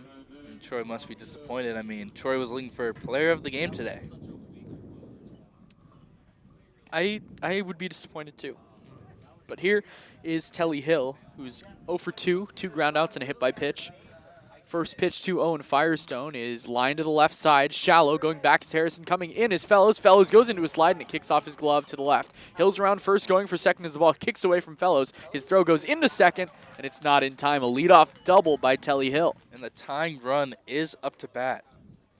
Uh-oh. Uh-oh. Uh-oh, indeed. Looks like it's a pinch hitter. It is not a pinch hitter. It's Chris Bliscoll still. Bliscoll is 1 for 3 today, but is driven in a run. Troy is in the bullpen, getting warm. Would not be surprised if this is Owen Firestone's last hitter, especially if he reaches. First pitch, Firestone to Bliscoll, is swung on and missed. Good fastball, 0-1. No pitch charts today? Nope, Interesting. not for me. Usually I'm on it, so Are there any for any of us? yeah. Am I just blind? Yeah, there's Dylan McShove is Oh. on pitch charts today. 0-1, swung on and missed. 0-2. Am I just like not seeing him, or is he not out doing it? I mean, he's in there somewhere doing it. Is he in the dugout? Yeah. Oh, interesting. Okay. No balls, 2 strikes, no outs. Firestone to Bliscoll, a big strikeout spot. The runner on second, 2-run game. Firestone a long look in. Now he's ready. Comes set at the letters. Looks to second, now the 0-2. Up high with that cutter, 1-2. At least he didn't give him anything 0-2. You do not want to throw any hittable pitch in that count. 1 ball, 2 strikes, no outs. Still is able to nibble a little bit. A big breath, now the 1-2. Down low, 2-2. Signal for a high fastball there. I mean, it gets tough. You haven't pitched in a while, trying to throw a high fastball, and you just sometimes spike it. 2 balls, 2 strikes. I always think just get kind of on the side of the ball when throwing a high fastball, just trying to let it ride. Here's the 2-2. Popped up into center field, Tyson Pointer sprinting in, but it's the shortstop, Griffin Harrison, who makes the play for the first out. Good bounce back from Firestone. It'll bring up the top of the lineup and Brady Wetzel. Second baseman, Brady Wetzel. Wetzel's been good today. A pair of hits, an RBI. Hitting here with 1 out and Hill on second. First pitch to him is off the outside. Looked like the cutter, 1-0. I mean, this is the guy they want up right now. Get through this guy, and this game is based on might be over.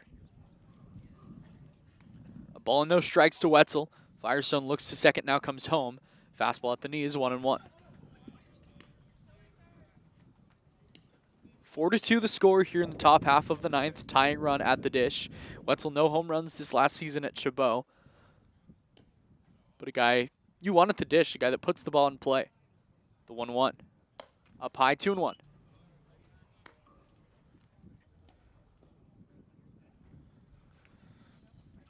We're all cold. I think we all a little ready to leave. I want to get in the car with a little heater. 2-1. Check swing. Did he go? No, says the field umpire. It's 3-1. Yeah. I don't think he went, but I don't either.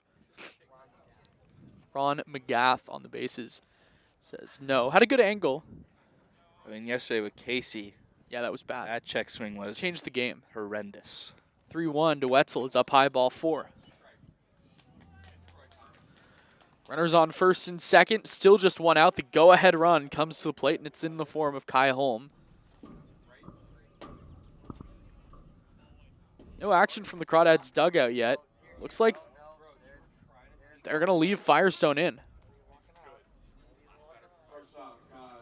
Runners on first and second, 1 out. Kai Holm, 1 for 4 today. First pitch he sees. At the knees with the fastball, nothing in 1. Huge at bat for Owen. Hill on second. Wetzel on first. 4-2 the score. He is the winning run. 0-1 is up high with the fastball, 1-1. Sorry, the go-ahead run. We're not in the bottom of the 9th. Go ahead run at the dish. Still very, very meaningful. Firestone a big breath, now the 1-1. Off the outside, 2-1.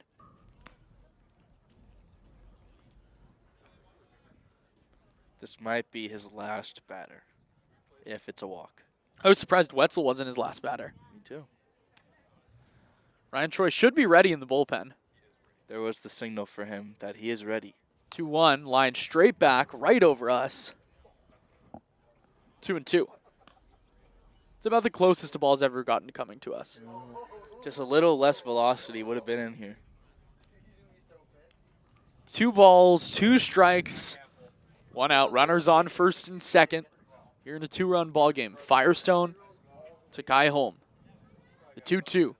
Ooh, high and tight with the fastball. Brushed home back, 3-2. Brushed him off the plate. 3 balls, 2 strikes, 2 outs. Owen Firestone. Already a walk in the inning. The 3-2. Hit high to center field. Tyson Pointer, the center fielder, comes in and makes the catch for out number 2. We can exhale. 2 down. Here's Brendan Bell. 3 home runs last year at Biola. Represents the go-ahead run here in the ninth. Right fielder, Brendan Bell.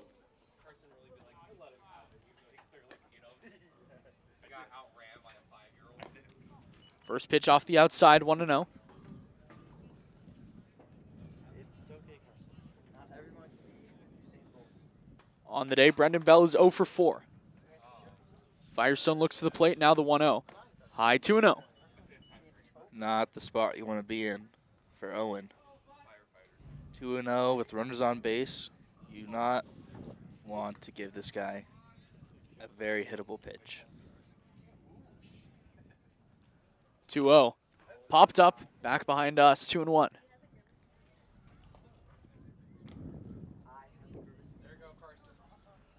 Two balls, one strike, 2 outs, 4-2 the game. Telly Hill, not great speed on second, good speed on first with Wetzel. Ball to the gap, likely scores a pair. Here's the 2-1.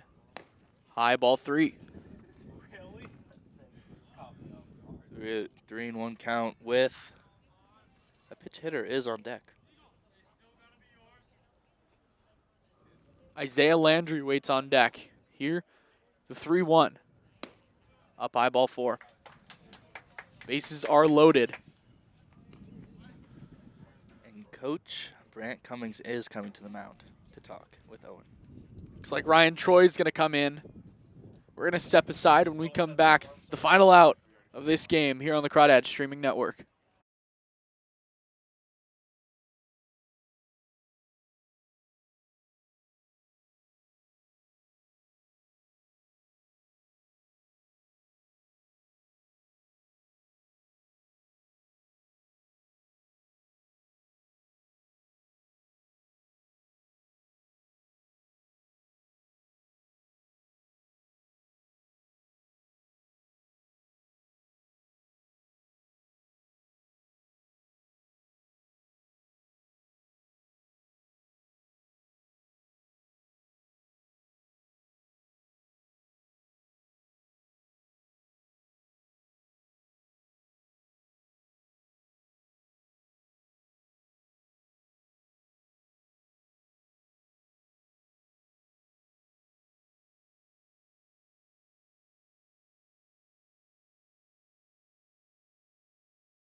This call to the bullpen is brought to you by NorCal Oaks. NorCal Oaks is a nonprofit organization dedicated to developing skilled players who want to excel at the game of baseball and softball while attaining strong character and life skills in a fun and positive environment.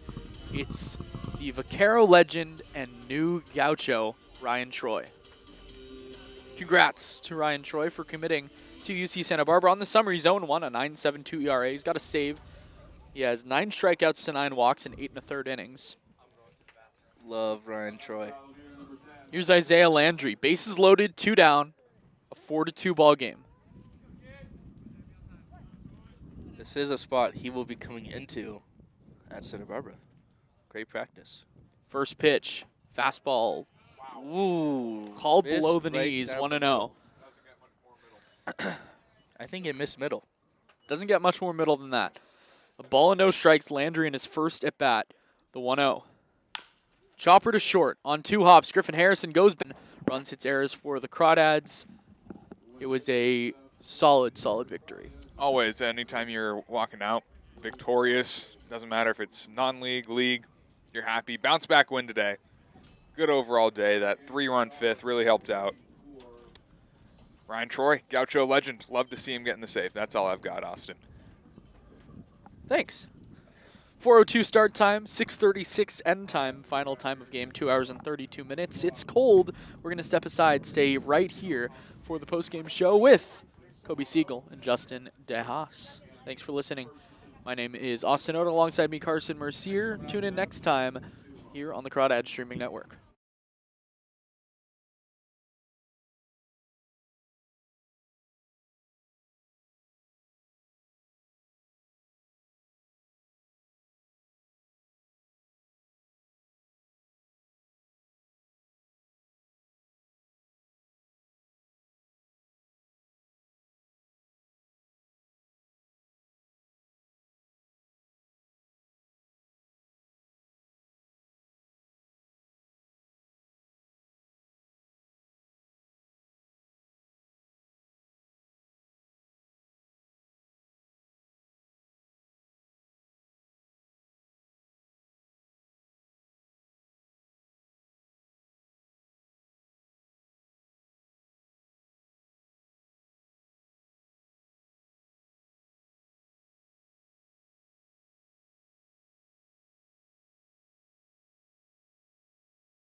Hello, everyone, and welcome to the Walnut Creek Crawdads postgame show. I'm your host, Justin DeHaas, alongside me, my co-host, Kobe Siegel, and our player of the game, EJ McGrew.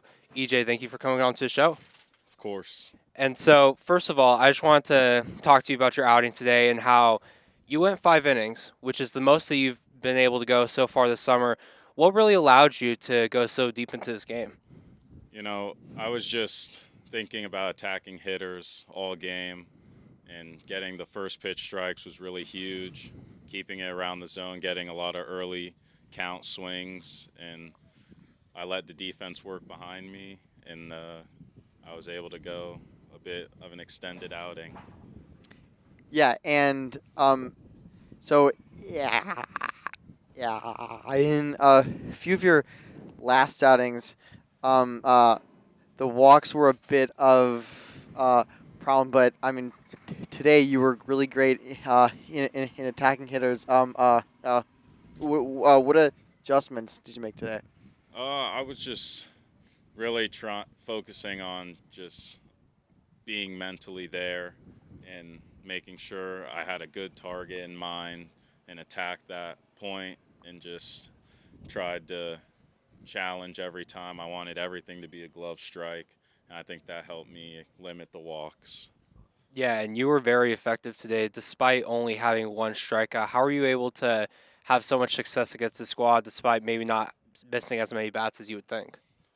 I think I've just, especially after my first year in college, I've just noticed that if you pitch to the corners and you don't have to throw that hard, and you can get a lot of weak contact, which I think is my main thing, is just getting a lot of weak contact and letting the defense work behind me. Yeah, and I mean, weak contact really helps, especially with the wind. So on days that you pitch, do you check the weather? Oh, no, usually I don't. Maybe just to see how hot or cold it will be, just to get a feel. But no, I was actually pretty surprised today when it was really windy. A lot of fly balls were getting killed by the wind. Yeah, and last question here, EJ. Obviously, this game is probably a little closer than you would like it to be, but now you have a 3-game set against the Solana Mudcats this weekend. What do you guys need to do to take that series from the Mudcats? I think if we just come out, throw strikes, limit the free bases, we should be able to put up a lot of zeros on the pitching side. And as long as we come out attacking and the hitters are keeping to their approach and swinging at balls they like, we should be able to win the series. All right, well, EJ, pleasure having you on the show. Thank you. Thank you. All right, thank you. And so your Crawdads player of the game is brought to you by DVY Cards and Collectibles, a local shop of all your favorite cards and collectibles, conveniently located just off the 4 freeway. EJ McGrew, thank you for stepping on. Thank you. All righty, and so we have our player of the game, EJ McGrew. Mike, like over there. Yeah, you get to go. There you go. Thank you, sir. And so, obviously, we got to speak to EJ here, and talk to us about how he was able to be so effective. Limiting the walks, limiting just the hits in general, and with his 1 strikeout, he got a lot of weak contact. What did you make of EJ's performance today? Well, he was really good. He was really efficient. He obviously didn't throw that many pitches, and yeah, I mean, the lack of walks were huge. In the first inning, there was a hit by pitch and a walk, but I mean, since then, I believe he only had 1 walk the rest of the day, and he was just attacking hitters, as he said, and obviously trying to get weak contact, and it was pretty much all weak contact. I mean, there were a few fly balls that maybe were hit hard, but with this win, it didn't matter. So, I mean, just a great job.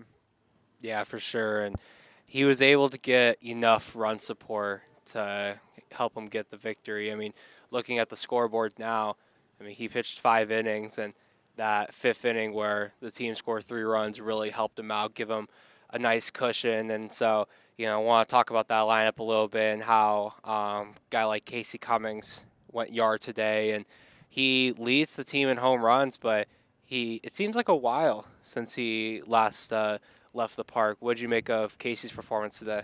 Well, we saw a few balls that on a normal day look like they would have gone out, but I mean, he had to hit that ball so far for it to get out, and it just barely got out. So I mean, credit to him. He has some of the best power on this team, and he got hit by a pitch again today. So I mean, Casey Cummings is looking fantastic. He's kind of been quietly just very consistent at the plate. Him and Ryan Ellis at the 1-2 spot are just absolute menaces at getting on base. So Yeah, for sure. And Casey Cummings was really one of the highlights for the offense today. I mean, when you look at it, only 4 runs, 7 hits, and looking at some of the stats for some of these guys, Griffin Harrison, only player with multiple hits today. Everyone else only had 1. And, Griffin Harrison, we've talked about him a lot lately and how he's a guy that needs to step up, and so far he has. He's gotten some more opportunity, and credit to him. Is there anything you want to say about either Harrison or just the rest of the lineup in general? Well, Griffin Harrison, I mean, I am so excited to talk about Griffin Harrison because his defense today, I mean, like for a quote-unquote backup shortstop, which I guess if you'd even call him that, he plays all over. I mean, he was so impressive defensively. Just his athleticism, his arm strength, his hands, even tracking a ball down in shallow left field. That was very impressive. Getting to a ball that Farfan and Cole Fellow was going to get to. That was so impressive. And he had a play to his right where Max Farfan kind of went for it, missed it, and off-balance throw, which even off-balance he still has a rocket arm. We saw a couple plays to his left, the routine play. I mean, he looked incredible out there. Definitely the best defensive player out there for the Crawdads today. Yeah, for sure. And you mentioned how you could kind of call him a backup shortstop, but really he's just a starting utility player because he's going to find his way into the lineup every day. It's just he's probably not going to play the same position twice. One day he'll play short.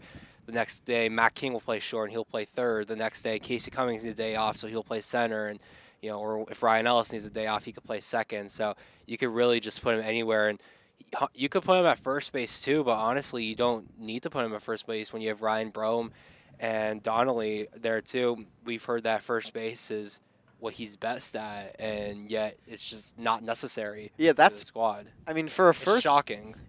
honestly, shock for a first baseman to be that athletic. I mean, putting him at first base is kind of a waste of Yeah, it's like his a disservice. athleticism. Yeah, he would be the most agile first baseman that you could find. It would be a disservice to just this whole defensive repertoire as a whole. But yeah, I mean, overall, looking at the squad, kind of talked about the Crawdads lineup. Let's just talk about some of the guys in the bullpen today.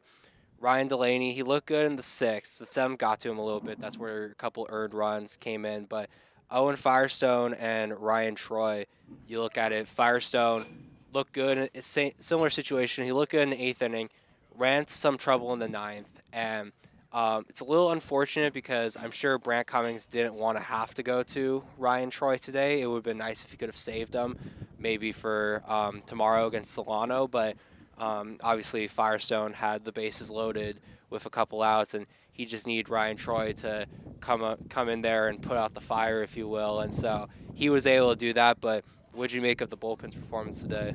Well, I thought really kind of the first hiccup from Owen Firestone we've seen there in the 9th. I mean, usually he's a prolific strike thrower. He's addicted to throwing strikes. And today he had a little bit of an issue in the 9th, 3 walks. But I mean, credit Ryan Troy for coming in. Gaucho legend and nicknamed the Firefighter. So I mean, he really put out that fire today, and I mean, Ryan Delaney looked a lot better in the 6th, as you said, no walks, but the 7th inning.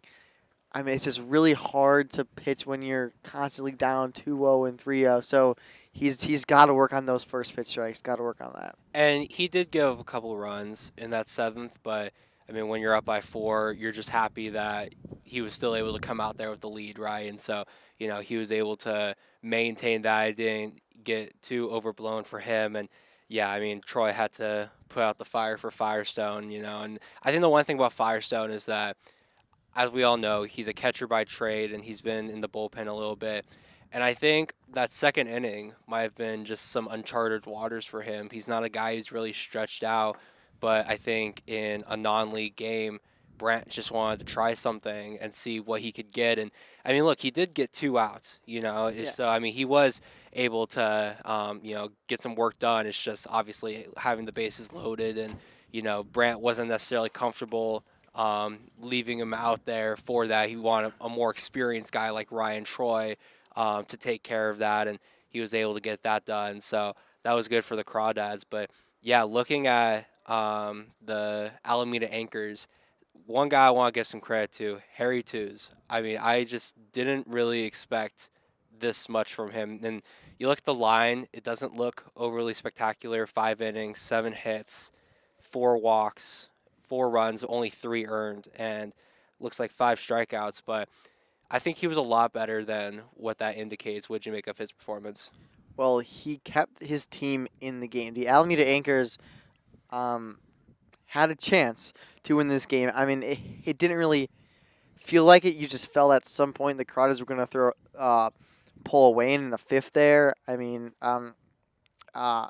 you thought like, all right, here we go. Here come the Crawdads, and then they just weren't able to add on. But only 1 run through the first 4 innings. I mean, Harry Tews just a great job of keeping the Anchors in the game, not letting usually in the first inning the Crawdads, they can put a big number, limiting them to 1 run even when they had bases loaded.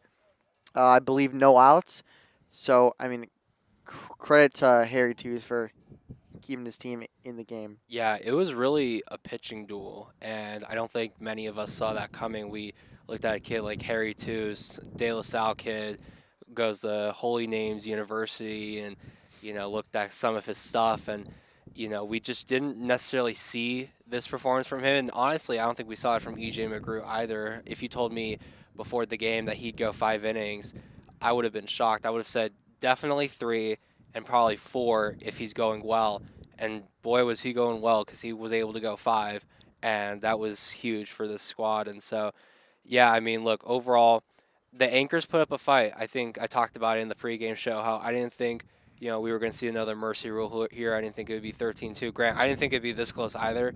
But Anchors really put up a fight. You look at a kid like Brady Wetzel, got a couple hits in that leadoff spot. And they got some good players. That's for sure. There's a reason why they're second in the Bay Area Collegiate League.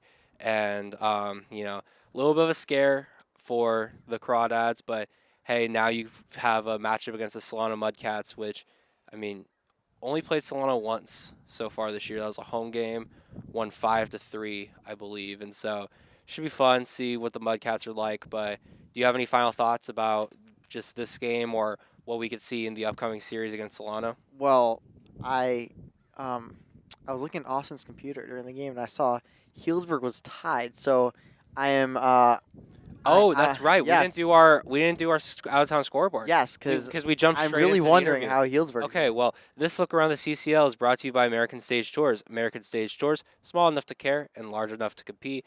And so let me pull that up. First of all, we have the Lincoln Potters and the Medford Rogues. That game is going to be at 7:05, along with this non-league action that you saw here today. And I am pulling up the other one, and I have no internet. Oh, gosh, that is so unfortunate. All right, back up. Hold on. I'm just reconnecting here.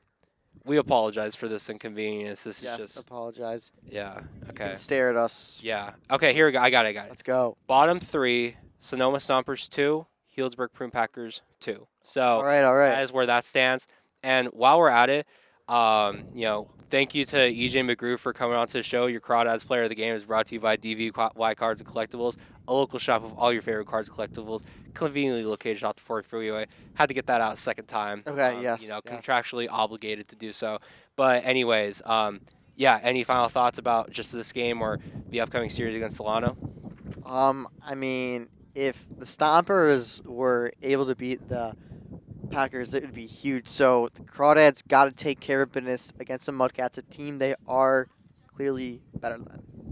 Yeah, for sure. And we talked about this before, how a loss against Healdsburg last night was tough because it's going to be difficult to make up some ground on the Prune Packers, and maybe they'll get upset today by Sonoma. You never know. Baseball's a funny game. So, again, thank you again for watching this broadcast and watching our post-game show. For my co-host, Kobe Siegel, I am Justin DeHaas. Thank you again for watching the Walnut Creek Crawdads post-game show.